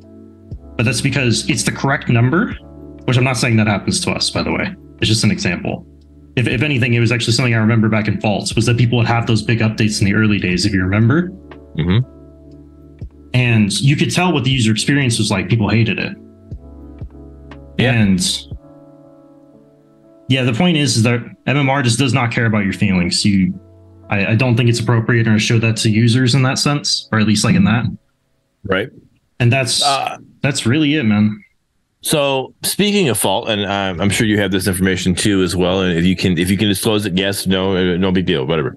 But in Fault, there was a patch they pushed out, and they reset MMR. They did a whole complete reset because instead of having the bell curve that they want, it was more like it was like an inverse bell curve. So they did a reset to kind of try to help get everybody back where they're at. My question is, with Predecessor, are we looking good with that bell curve, or is there adjustments that need to get a bell curve to better what we're looking at, or what we got going on there? Do you have that information? Yeah, I mean, the bell curve's intact. I would say like there was a time whenever it was a little bit compromised simply with the inflation that I was talking about, okay. Which is one of those things where MMR is like a zero-sum game, right? So it's like, think about it this way, is that whenever you do an update, there's like a finite amount of MMR within the system, depending on how many accounts there are. And it just goes up and down, right? It trades hands, right? That's all it is. Right. But then effectively, like at one point we were printing money a little bit. And obviously there's more MMR in the system than there should be. And it's like, who knows what the effects are, right? Okay. Yeah. But it's like, in general, the bell curve is fine. There's nothing wrong with the bell curve. There's no reason that we should ever have to do a hard reset. I think if we were going to do any reset, we would do a soft reset, which what that means is you take both poles, you squish it together. That's it. All right. I mean, that'll take you from 3,000 a little lower. But I mean, I'm okay with that. Yeah. You might bump down to like 2,500, man, but you're still the bearded Wolverine. You'll get back up to 3,000 in no time. You know it, Import. You know it. All right. Import, I appreciate you coming out and talking about this, by the way. And I'm actually curious about one thing as far as, so you mentioned that the anchor at times could easily be just that 2,500, just to throw numbers out, right? That's let's say just the best player in the lobby. That person might be the anchor because they've been waiting for 5-7 minutes and etc. It's just trying to find them a game, right? Mm-hmm. So how heavily does the party modifier affect the equation as far as are we honestly more likely to get drawn into that anchor because there's two of us in a party? For example, the 1,200, 1,900 argument that I mentioned earlier? No, not really. Not in a party of two. So it was just bad luck, basically? Essentially, yeah. It's like, think about it this way, is that the more and more times that somebody has to wait in a queue, the more and more likely they are for their ticket to become the pivot. And then when they become the pivot, there's always the chance that they could just ruin your game. Like it's literally just, that's why I say it's a systemic issue. And bear in mind that everything that I've said here is very like, how do I describe it? It's very, very loose. Like what I'm saying here, like I'm basically like explaining it. It's not subject to change. It's mostly like, this is basically how it works, but don't take it too far. It's like, it's basically, I'm trying to explain it in the most it's gospel. Yeah, that's exactly. You're trying to dance around the subject. Word for word right now, whatever you're saying, word for word. Thank you. I tweeted it. It's mostly me trying to make it like as understandable and like not sit here for like 45 more minutes on my soapbox, like trying to explain it. It's like, it's the most layman way that I can explain it. So please take it with a grain of salt in regards to how that works. But with the way you explained it, am I wrong with thinking that, knowing that there's a pivot, am I wrong with thinking that it might be better to cancel queue after a minute? Like, hey, let me cancel queue and re-queue back up. Would that get me a better match in that situation if I were to do that more often instead of sitting there just waiting to get a match? So here's the thing, yes, but it's not guaranteed because, again, someone can drag you in. Right. This is the issue, right? You're just avoiding yourself being the anchor, but somebody else could be the anchor. Dragged in. The thing is that there's nothing to really say. It's like, it's all about the relative tickets, right? Is like the best way to describe it. So let's say average match time, or not match time, average queue time is like 10 minutes, or because it's off peak hours, right? It's like then the pivot is most likely going to be one of those later tickets, right? Because it's all based on percentages. It's like the best way to describe it, right? So when it's on peak hours, it's like you could be the pivot at like 2 minutes in queue. Right. Bear in mind, there must always be a pivot. Yeah. Because that's the way the system works, right? So it's like there's no rhyme or reason in that sense. So the thing is like, if you do want quality, I would advise 2 minutes, 3 minutes. But the issue is like, you're kind of shooting yourself in the foot to some degree, where if you do it on peak hours, it'll probably help. You know, it probably will. You will still get dragged into those games from time to time, but it'll probably help. I think, and I'm not one to normally cancel queues, but with this information, I think if you're playing like me, like I play from 7:30 p.m. to 11:30 p.m. Eastern Standard Time. That is literally peak hours for NA, right? So it is a great spot. And I think if you're somebody who's getting these exasperated, matches a little more frequently, I think, again, using your information, the 2 to 3 minutes, like if you're hitting that 2.5 minute mark, maybe cancel queue, maybe reset it, let somebody else grab that, be pulled into that pivot, because somebody else has already been sitting there. They're going to become the pivot, and that's going to be that bad match. So you have a better chance. It's a gamble, but I would rather take that gamble than not take the gamble and just like, all right, let me just put me in this match anyways and pull me into this pivot. I think that's a better spot for us as a community right now to start doing something like that until we're able to get, like what Joey's talking about, console release or marketing and pushing, and the player base starts to grow. Once the player base starts growing, we're going to see these, it's going to be even more fewer and farther between. And I think that'd be a better spot.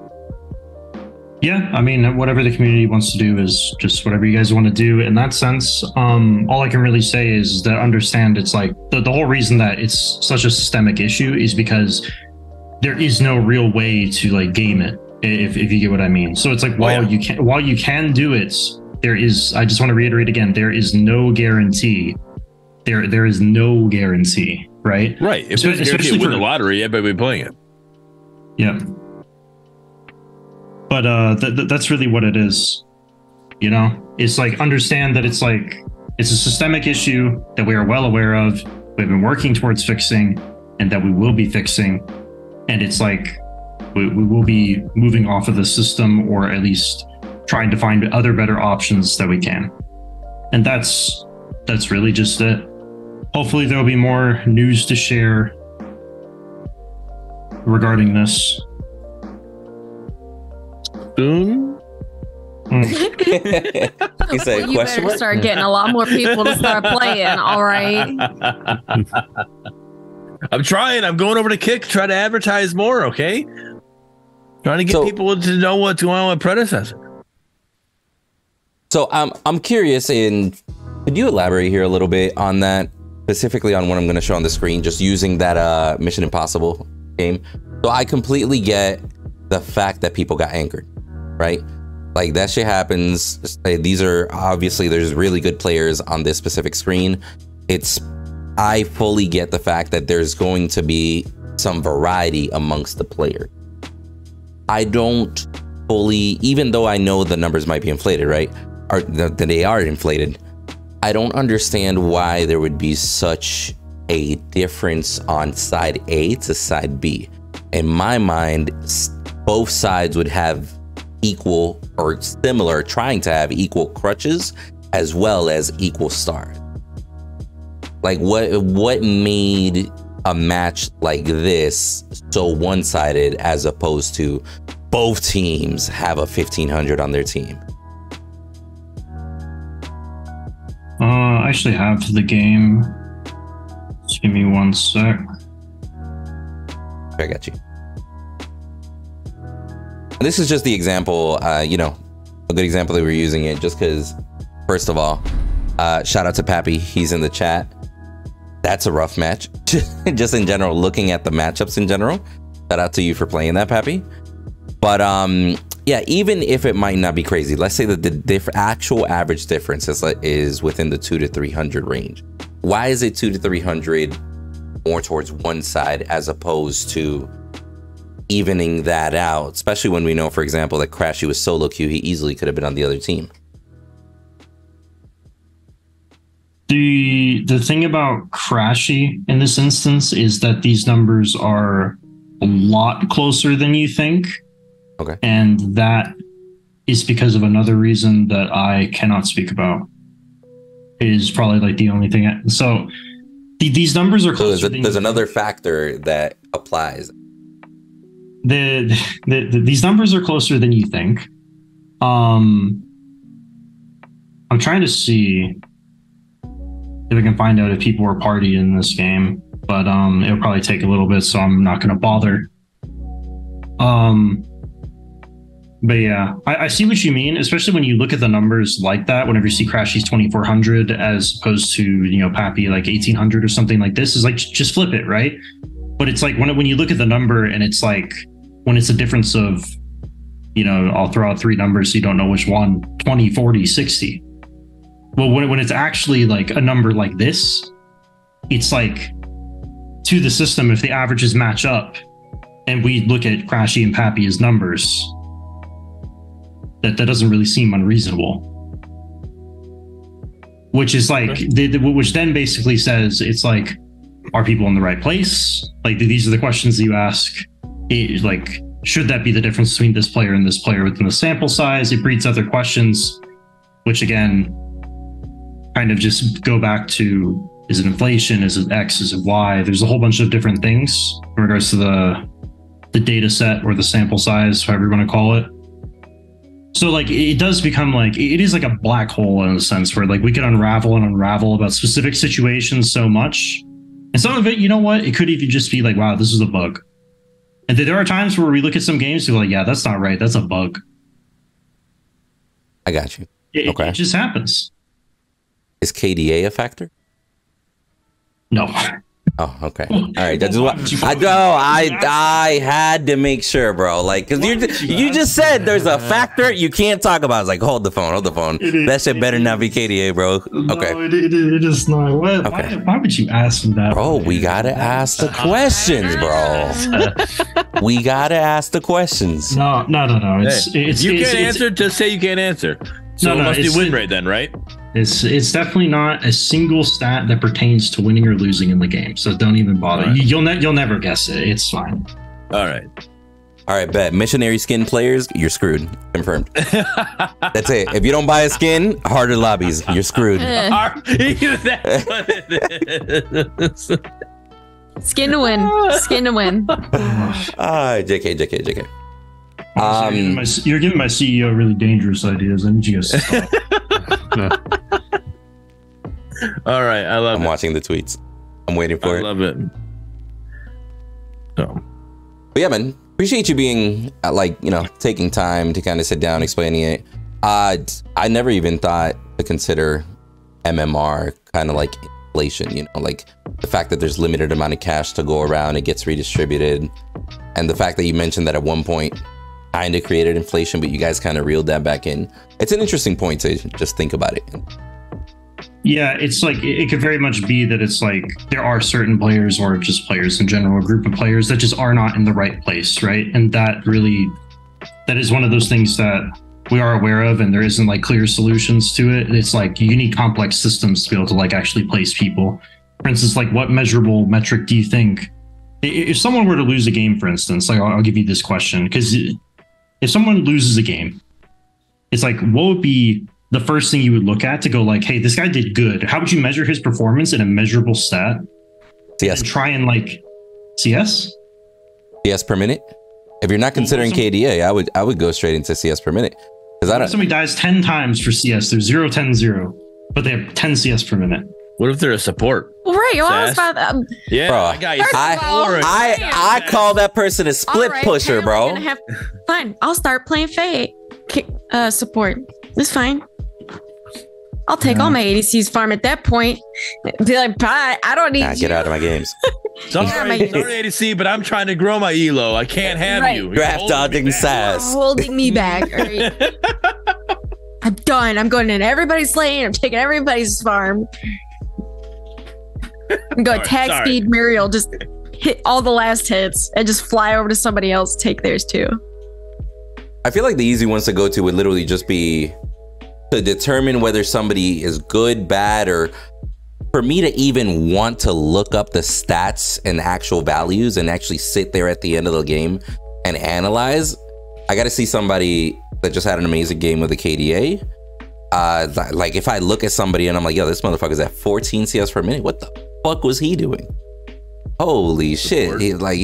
He's literally just Farm Simulator 3000, right? And besides that, I'd probably just go straight into the damage numbers. Yeah, the point is like there's a lot of things you could do, but there's not really like a one size fits all metric. Like you could argue KDA and like win rate are probably like the two best indicators of like performance or skill before and after going into a match, etc. But it's like those even have their own caveats, is like the point that I'm trying to make, right? So the bigger point I was trying to make, reeling back in, it was that when you're trying to place players, right, especially like when you try and place them early, it's like trying to find what is the measurable statistic and how do we make it influence the MMR and the updates and things like this, right? So the point is it's a whole can of worms. This is why I call it a black hole, is that we could sit here for days and hours just talking about theory and about like, well, what's correct for Pred, what's correct for MOBAs in general, right? And we could sit here and talk about it, but it's like, again, there's all these other contributing factors where it's like, what's the player base? You know, it's like, and things like this. So there's a million different things, and it's like we're just trying to find what Pred needs. And I think after talking to you guys, I think we're on the right track in regards to what we need. We just need time to grow and expand and do trial and errors. That's all. Mm-hmm. And yeah, I would just say don't try and game the system too much. Like obviously, if you wanna stop queue at 2 minutes for quality, do it. Like no one can stop you. But just understand that it's like it really is just a systemic issue that we really just can't escape from right now until it actually just gets changed. And it's like, I'm sorry that is the case, but hopefully we can resolve it sooner rather than later. Interesting. And yeah. I will say time will definitely help, but I do personally worry about time. Because of course, through time, all things will get better. But I know players that won't play this game for another 6 months if it doesn't change. You know? Like, I know players that super short fuse, literally, they'll just get on a couple matches. Like, honestly, me to the point, I'm literally to the point where I'm like, yo, I'm playing 3 matches. Be like, all right, we'll try it again tomorrow. Or play 3 matches and be like, I'm not touching this game till next week, bro. I'm going to wait till an update. And I know that I'm not alone in that scenario, but again, I'm still trying it on a frequent basis, like, you know, at least once a week, right? But it's to the point that I don't know if changes don't come soon enough, if players will consistently keep playing. And that's the fear that I have. Hopefully it's sooner than later, right? TBD, we don't know. But it seems like it's fair to say that it's a priority on Ometa's plate right now to make sure that we find the balance. It's probably one of the highest priority things in regards to, like I said, the community feedback is resounding and you're not alone in thinking what you're thinking, right? Whether it's internally, externally, like whatever else, like inside the company, outside the company. It's like, it's kind of just a must at this point that it just has to become better, right? And every single day that goes by that it isn't better is a day that we lose somebody, or we lose 10 people, or we lose whatever else, right? And that's really it. So it's like, yeah, it's like the concern is definitely matched, as is the effort, right? It's like, it is something that we're really just looking at, because realistically, when you look at a lot of the other stuff, I don't see like, I see other complaints about, like, let's say like balance, but no matter what we do, it's like balance is, everyone's going to complain about balance or find a reason to complain about balance, right? It's like, or people are going to complain about something else, and that's fine, right? But it's like matchmaking is like, it's the one thing that's like super resounding right now. And so we need to fix it, right? And it's our job to fix it. That's just it. You guys pay for a product, you deserve the best, and we're going to give it to you. It's just that simple.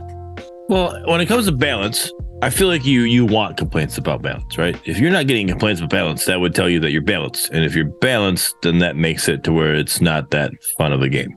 So you want the complaints about balance. I completely agree with that. Hashtag bring carries back. You're right. Continue.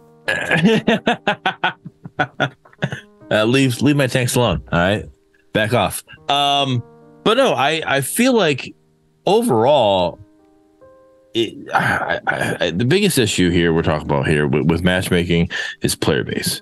All right, balance people. Yeah, they're going to complain about balance. I 100% agree with you. Import. They're going to complain about that, but you want them to complain about that because then you know where to target the next balance patch, and that's fine. I'm okay with that. But we need players. What we need is player retention. How do we get player retention? I disagree with Joey in this situation of bringing console on, because when you bring console on, those console players are going to come in, they're going to play, they're going to be playing the same game we're playing right now, and then you're going to have a good flux of them just leave because there's no player retention as good as what it is. So what do we have to do? I'm making the assumption that when they do decide to bring console players, they'll actually have systems in place. That's the ideal situation to have them to 100% better groundwork. Because like the big thing is like the big next project they're working on is the UI overhaul, right? And the UI is pretty much everything. Like we keep saying we want hero mastery systems or progression system, but that's tied directly to UI. You can't push that out until the new UI comes out. So it's like there's no point making like a progression system with the current UI, do all that work and have to redo it all over again, right? So that just kind of like what's going through my head right now in that regard. All right, I understand that, but I still argue the sense of the let's say the new UI brings a mastery system, right? I think it still would be better to then bring in let's do a free to play launch of just it's not a full release, but do a free to play launch to bring in more players on like a PC weekend side of it. Huh? I disagree with that. You could do a weekend, but I'm talking about doing a free to play launch because you could then in a sense hype up two different weekends. You could do free to play. Free to play does not mean full release. Free to play does not mean full release. Yeah, but that'll be rough if you have free to play on PC and not on console. Huh? You're talking about free to play throughout PC and console at that point, or just console's PC? Not in this conversation yet. Okay. Bring free to play in on PC and hype that up to bring players in. All right, bring players back, whatever. But you still need a player retention system, whether it be mastery systems or whatever it is that's player retention. But get a player retention system in there, whatever you want that to be. Make a free to play option. And then when it's a free to play option, that's going to bring people in that's not going to want to go against that paywall that they have. But to do that, you have to have skins. And right now, the skins are not on point. So and then you can bring in the console release with a full release. So, Bill, I disagree with the fact of doing a temporary free to play weekend because what you're saying is you pretty much want to do. I'm not saying temporary. So what's the whole free to play weekend you're talking about? Free to play. I think he's saying two things. I think he wants just free to play in general, not necessarily a weekend. The game free to play right now. Paragon the Overprime is not a full release game, but it is free to play. But the game is dying over there, so it's like we're dying as well. But so I think the problem is you can't do full free to play because people are going to assume it's full release. Like you're going to get people trying out the game. People assume that this game is full release as it is. It's not full release though. It's an early access game. I'm telling you, man. Watch other chats. It is 100%, and so is Paragon Overprime. They're both early access games. Just to throw you could hype up a weekend. You could hype up. Hey, we're going full release. Make a huge hype out of it. We're going free to play. Make whole hype out of it, and then guess what? You can double dip. And console's coming out a month later, bam, here's full release. 2 cents before import goes, even if it's paid, people expect a lot because they gave money. I feel like people expect more because they gave money, as opposed to if they play it for free, their expectations adjust. But go ahead, Court. No, yeah, I mean, at the end of the day, I mean, both you and Bearded are right in the sense that it's like if anything's on the internet and available 24/7, right? It's whether it's alpha, beta, or zeta, or whatever tag you want to use. It's like it's full release in most people's minds, so that's what the kind of expectation is. Whether it's fair or unfair is like to be discussed, but it's like, to be fair, like early access has been a thing that's popped up over the last decade, right? In terms of gaming, so which is normal. The one thing about free to play, right? And by the way, it's like at the end of the day, there are plans that go way above me, and I don't make these decisions in regards to is free to play on console release? Is it afterwards? Is it before? Is it what, you know what I mean? It's like, I don't have the right nor to say, or nor is that like a decision that I make. I know whose Twitter to look at. You're good, bro. Yeah. You know exactly whose Twitter to look at. He's like, I got the hookup. Trust me, I got notifications turned on, bro. Trust me, you're okay. You know exactly. But I mean, and that wasn't directed towards you. It's because I know he's in chat, and I made that. I definitely made that a point because I do think utilizing that. And again, we got a marketing director now. I feel like that's good marketing. You can sit there and hype up 2 different weekends or 2 different events, not weekends, events. You can hype up a free-to-play event, and then you can hype up a full release event. You don't have to make those 2 one and the same. It doesn't have to be that way. Benefit of the doubt. You go. Sorry, I was going to say benefit of the doubt. They do have a new managing director. So it's very possible that he comes in, they're laying out a full marketing plan, and maybe at the end of that 6-month, 9-month, 12-month plan might be the full release that you're talking about. We literally could be witnessing the wheels starting to turn in the direction that we want because he just got hired. Go ahead, Import. No, it's pretty much just there's a lot of moving parts, especially when it comes down to going to console and free to play in regards to how it affects patch cycles. I know Mike said it, but it's also something that like Crashy has said in some of his videos, right? It's like there's a lot of like moving parts when it comes down to choosing to go free to play or choosing to go to console or choosing to do both at the same time or whatever else. And it vastly goes beyond right whether or not like our skin game is that good, right? Or something else. It's mostly like the biggest influx of players that we'll get is when we market go free to play, like the big pushes like this, right? So why use these bullets when we have them in the chamber when we should just use them in the best way we can? It's just the best way to think about it, right? And it's like at the end of the day, it's like we've also built up, or I don't want to say we because I came in here afterwards, but it's like the original founding team, like they built up a lot of good faith like in this community, right? And it's like it would be really shitty in order to kind of just squander that and seem really money grabby by just going like, hey, we have enough skins to basically go free to play in order to basically grab money from people, because that's never been what it is, right? Even if people think that early access might be about money, it's never been about money. It's really just like we promised to give the products, and we knew that it's like it needed more in order to actually be able to retain the player base that we want, right? Which is why we need those retention-based systems. I know that this might be a me thing personally, but like obviously I had a love for Paragon, so it wasn't a hard decision for me to buy the game coming out. But versus like I'm gonna say like Call of Duty, because that's a big one, and it feels like they just get like a new reface of graphics and you have to buy the new game. But like with this, I feel like my money is going towards something that's going to help them progress the game. Since it was a smaller group that wanted to restart the game and remake it and everything that they have to put into it. As somebody who does stream and stuff like that, and like I don't make games, I cannot stress that enough, that I've never made a game or anything, but there's a lot of costs that go behind the scenes that people don't see, and everybody who buys the game, it goes towards that and realistically it gets put back into us. And I don't think people always see it that way through all the updates.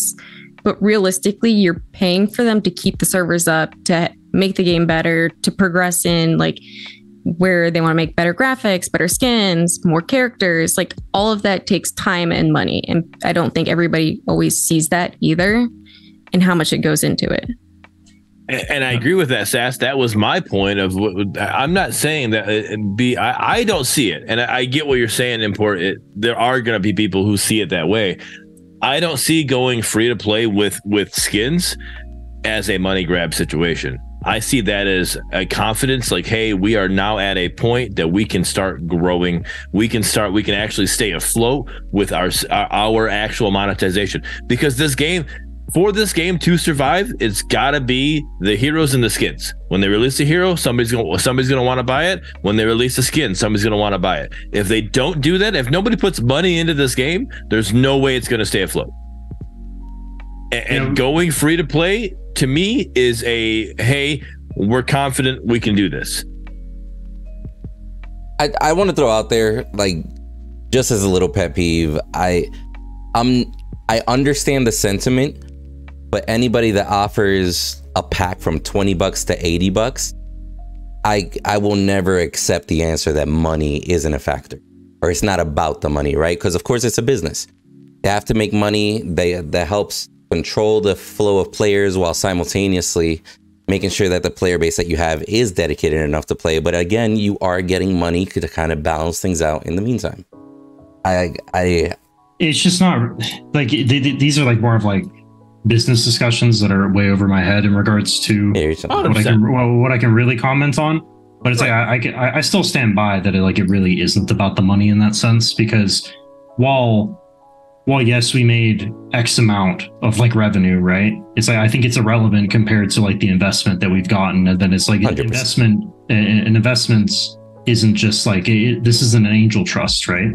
Yeah, it pales in it'll probably pale in comparison. Agreed.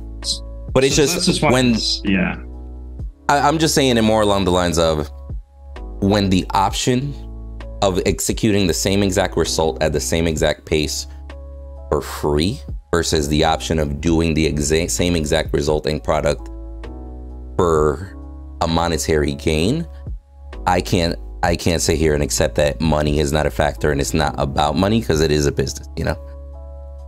It is a business at the end of the day, but it's also like, think about the thing about in the state that we even released early access in, there wasn't even a store. You actively couldn't even spend money on the game in that sense, right? So it's like there wasn't actually even a way to spend money on the game if we wanted to, right? Yeah, but so I mean, like, but the other side of the coin, there was quite a bit of backlash. The fact that people paid for coins that they didn't get to use, right? So like at that point, it's almost in favor of, well, you know what?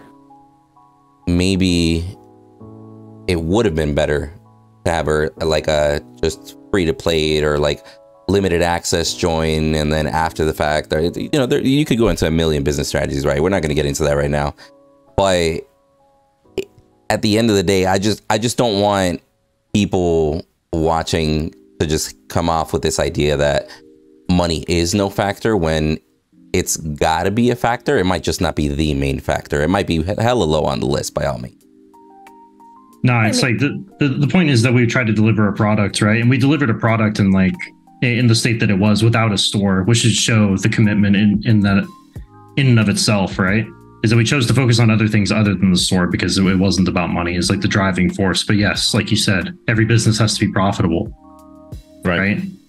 Like that is just a fact of business. But it's like, you know, we stick to our promises, and it's not about the money. It's not about delivering the product for money in that sense. It's just about redelivering Paragon and that experience. That's what it's all about. Ooh, I got a question, and this actually got mentioned to me. I was actually in a chat with somebody before we started the podcast. Now, great example that Joey mentioned earlier. This UI is kind of like them setting up the walls, and we're complaining about paint because we want skins, right? Like, we got to wait till the walls go up so they can paint the fucking walls, by all means. Great example, Joey. Now, I've heard concerns of people worried about the pace of content. Is that something like, can you put people at ease as far as, you know, like there's no need to worry about a pace of content? There's, you know, good stuff being built up behind the scenes, or is that something that's to be determined as the team grows? Could you share a little bit of light on that? So sorry, like, probably just had to reverb here. So, are you asking pace of content flow, skins or pace of content flow? I mean, effectively, I feel like we've been on a really good cadence, but that's kind of subjective, I guess.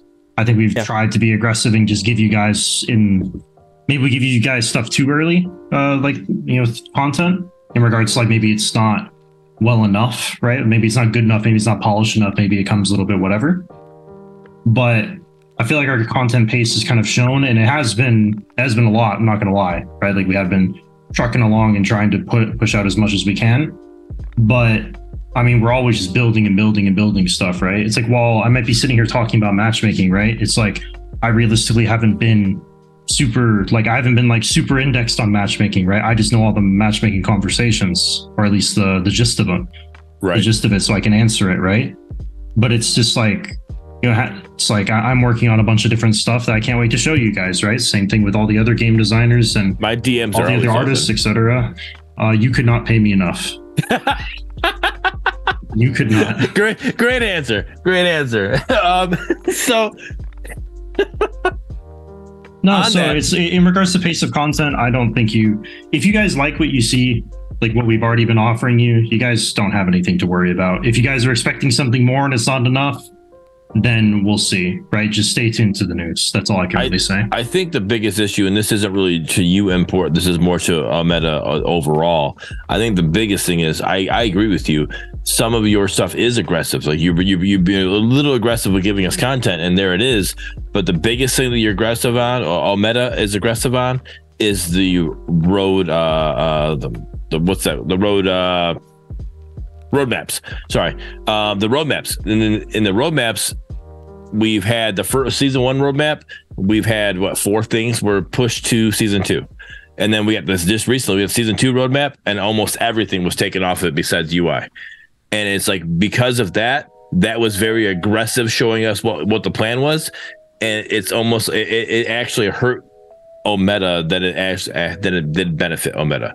That was a big negative turn when they said, hey, we're actually got to push all this stuff back. We're only working on UI right now. And if they would have only shown a little bit with season 2, like, hey, this is what we got going on, it would have been a better output for them, in my opinion.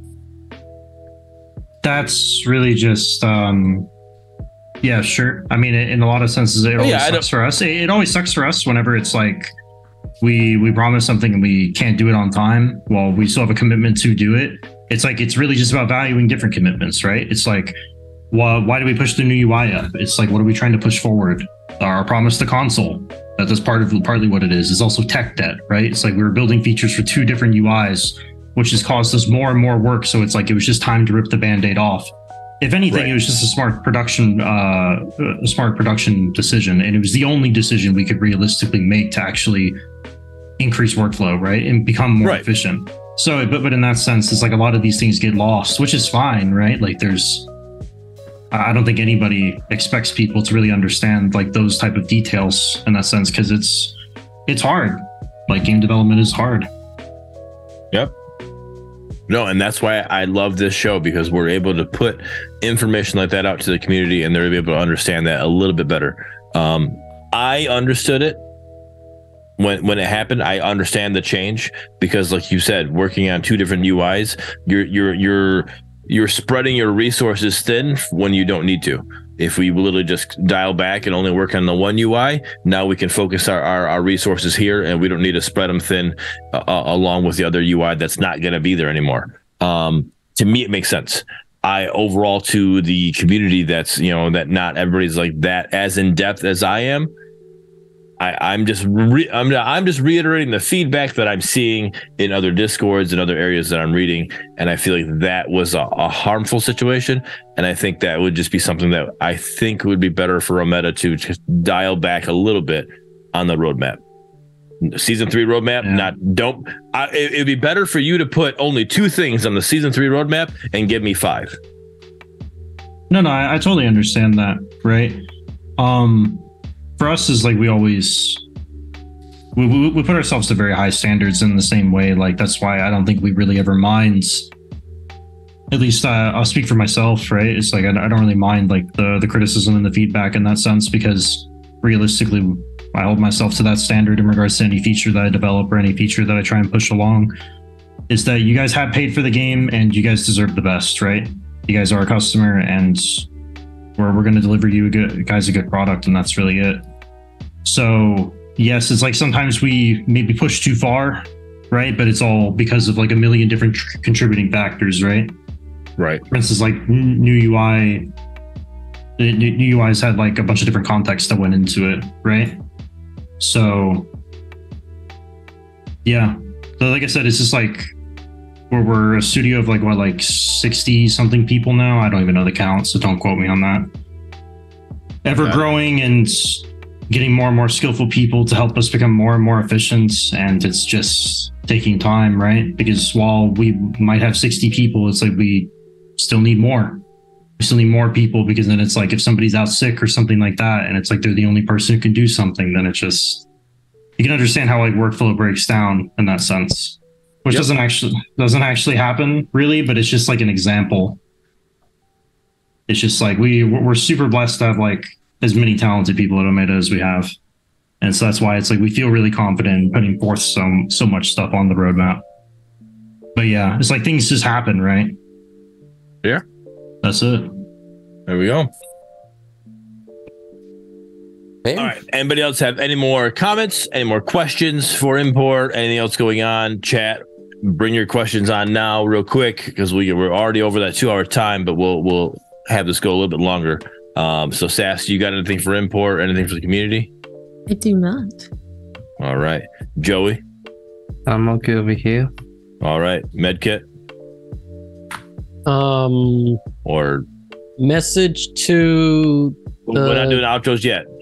You got anything for import or anything for the community about what we just talked about? All right. And then Windu. Pretty chillin'. I've been all right. I've asked direct questions, whether they were silly as hell or actually insightful. So I appreciate you answering those, import.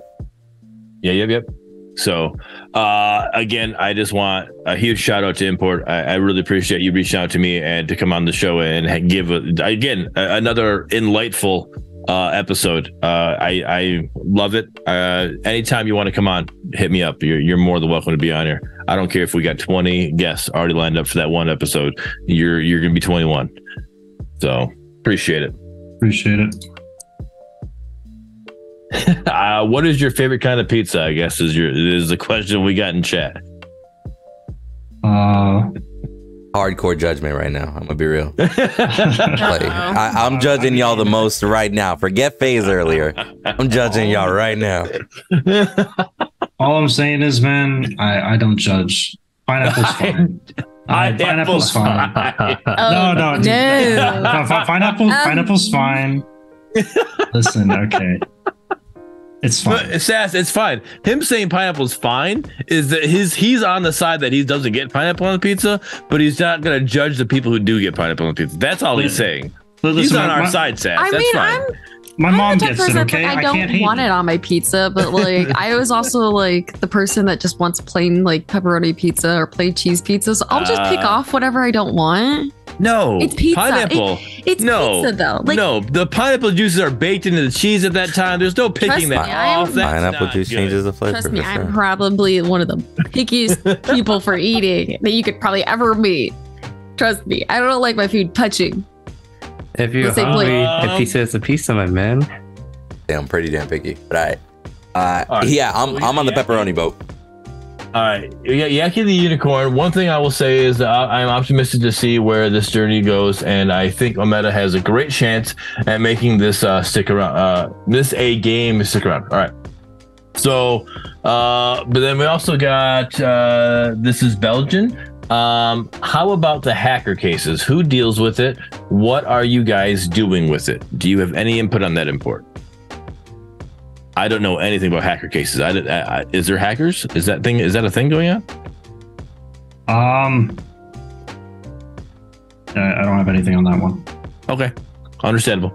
That's if you have something, like reach out to me or anybody, and we'll get it sorted, right? But I don't have anything on that one. Yeah, no, and I'll put myself out here again. If you guys have something that you feel is a gameplay of something that you feel somebody is hacking, send me the game code and DMs, and I will push that on to the to the team, and we'll figure things out. What are you? What? No, meds get bullshit. Don't even. No, I'm sick. Yeah, you don't get sick in Texas. That's not a thing. You don't even get snow. Yeah, I don't want to hear about it. There was actually a Super Bowl. They had snow. I don't know. That means his cattle's loose, bro. Leave him alone. Yeah, that's like 2 months. Oh my god.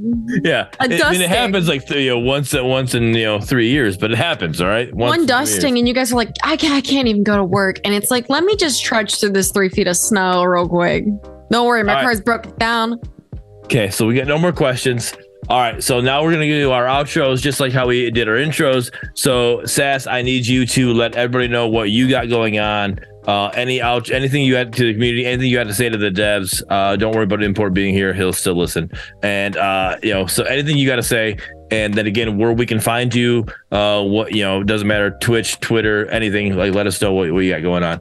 And then while everybody else is talking, I need you to send me all the links to everything you got going on, so I can post that into the YouTube version as well. All right? Okay. Well, I guess I'm Little Sassafras. I stream on Twitch underneath the same name as Little Sassafras on everything for Instagram, Twitch, and here. And sometimes I do Kick. I haven't tried it too much yet. I appreciate the community for everybody because it just feels really nice to be back and kind of in like a home space of Predecessor and / Paragon. We appreciate the devs and everything that you guys are doing, and just keep up the good work. There we go. All right, Import. I don't stream. You can follow me on Twitter. We go. Import_JG. There you go. Anything to the community? Anything to the community to say, hey, keep bringing us feedback, or quit talking shit, or whatever you want to say to them. Nothing.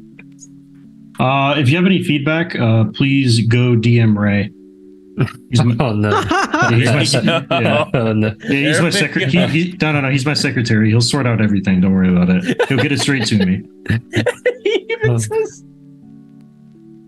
Ray said, "Plug me." Hey, Import, that's what you got. Since he's your secretary, Import, I need you to do me a favor and get him. I've been working Ray for a while, trying to get him on the show here. All right, so we need to get him going. We need to get him on the show. We need to get him talking. All right, so get your secretary over here. All right. All I'm saying is he's too sexy for this show. He's too sexy. Ouch! I feel offended. My beard feels offended with that comment. All right. There's a reason why you're 3,000 MMR, bro. I don't know what else to tell you. Medkit, you're next.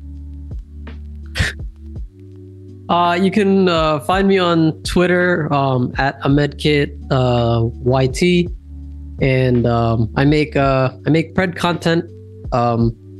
Amedkit is my channel, and somehow for 2 months straight, I have uploaded a short every single day.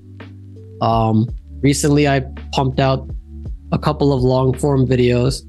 My goal soon is the trifecta, especially with all the drama going around with Twitch and the YouTube requirements changes. I want to stream more on YouTube soon, so keep an eye out.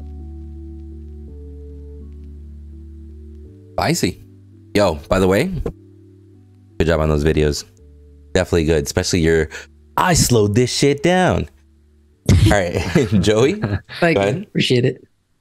Yeah, it's just usually you can find me over on YouTube, obviously, and I do have a Twitter page, and I do occasionally post doggo pictures on there for you guys to enjoy. But other than that, I just do daily uploads on YouTube and whatnot, so just usual business.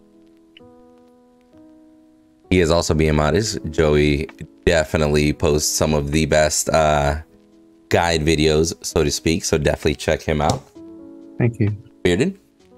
Yes. Again, reiterating what Windu just said, Joey's videos are on point. As an off-lane main, I love watching him anytime. Like, literally, I watched the Mori video as soon as she went live and he posted a video.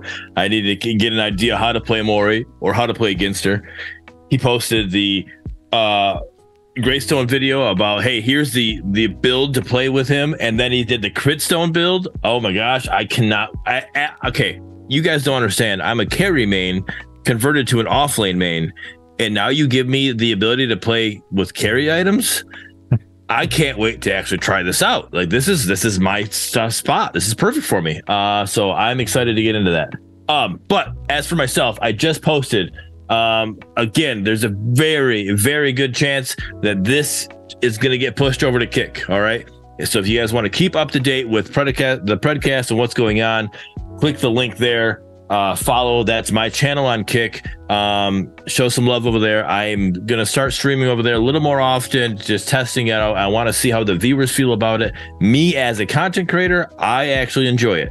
All right. But I want to make sure that you as the viewers are still enjoying it as well before I make that full change. But it's a very good chance that's happening. Like I'm telling you, a very good chance. So click that link. I'll post it one more time for anybody who missed it. So click that link. I got a pin for you just in case. Got you. Appreciate it. So it also pinned, but click that link, send a follow over there so you can pay attention to what's going on. And I'm telling you, there's a very good chance. Like we'll figure out by next podcast, might be the last one on Twitch. The other podcast will be on Kick. So we got one more podcast on Twitch, most likely, and we'll make that decision from there. But other than that, that's what I got going on. I'm streaming Monday, Tuesday, Wednesday, Thursday, playing Predecessor, enjoying it, when I get the good matches import. And then, other than that, I appreciate all of you hanging out. I appreciate everybody coming here. Sass, I appreciate you coming on. I know you were a little nerve with it, but you did a great job. Appreciate you. And Import, again, thanks for hitting me up and coming out. And then obviously with the four of us, you guys are always great. I love it. I love doing the show with you guys. So appreciate you all. Spicy. And then as far as I go, I just want to announce, because I guess it hasn't been obvious to some people, that I'm basically on YouTube and only YouTube now. Like if anybody ever goes to my Twitch, it literally will say find me on YouTube, that sort of vibe. So just search Winduthemace pretty much anywhere on YouTube. You'll find all my channels, whether it's racing content, whether it's Star Wars content, MOBA content, etc.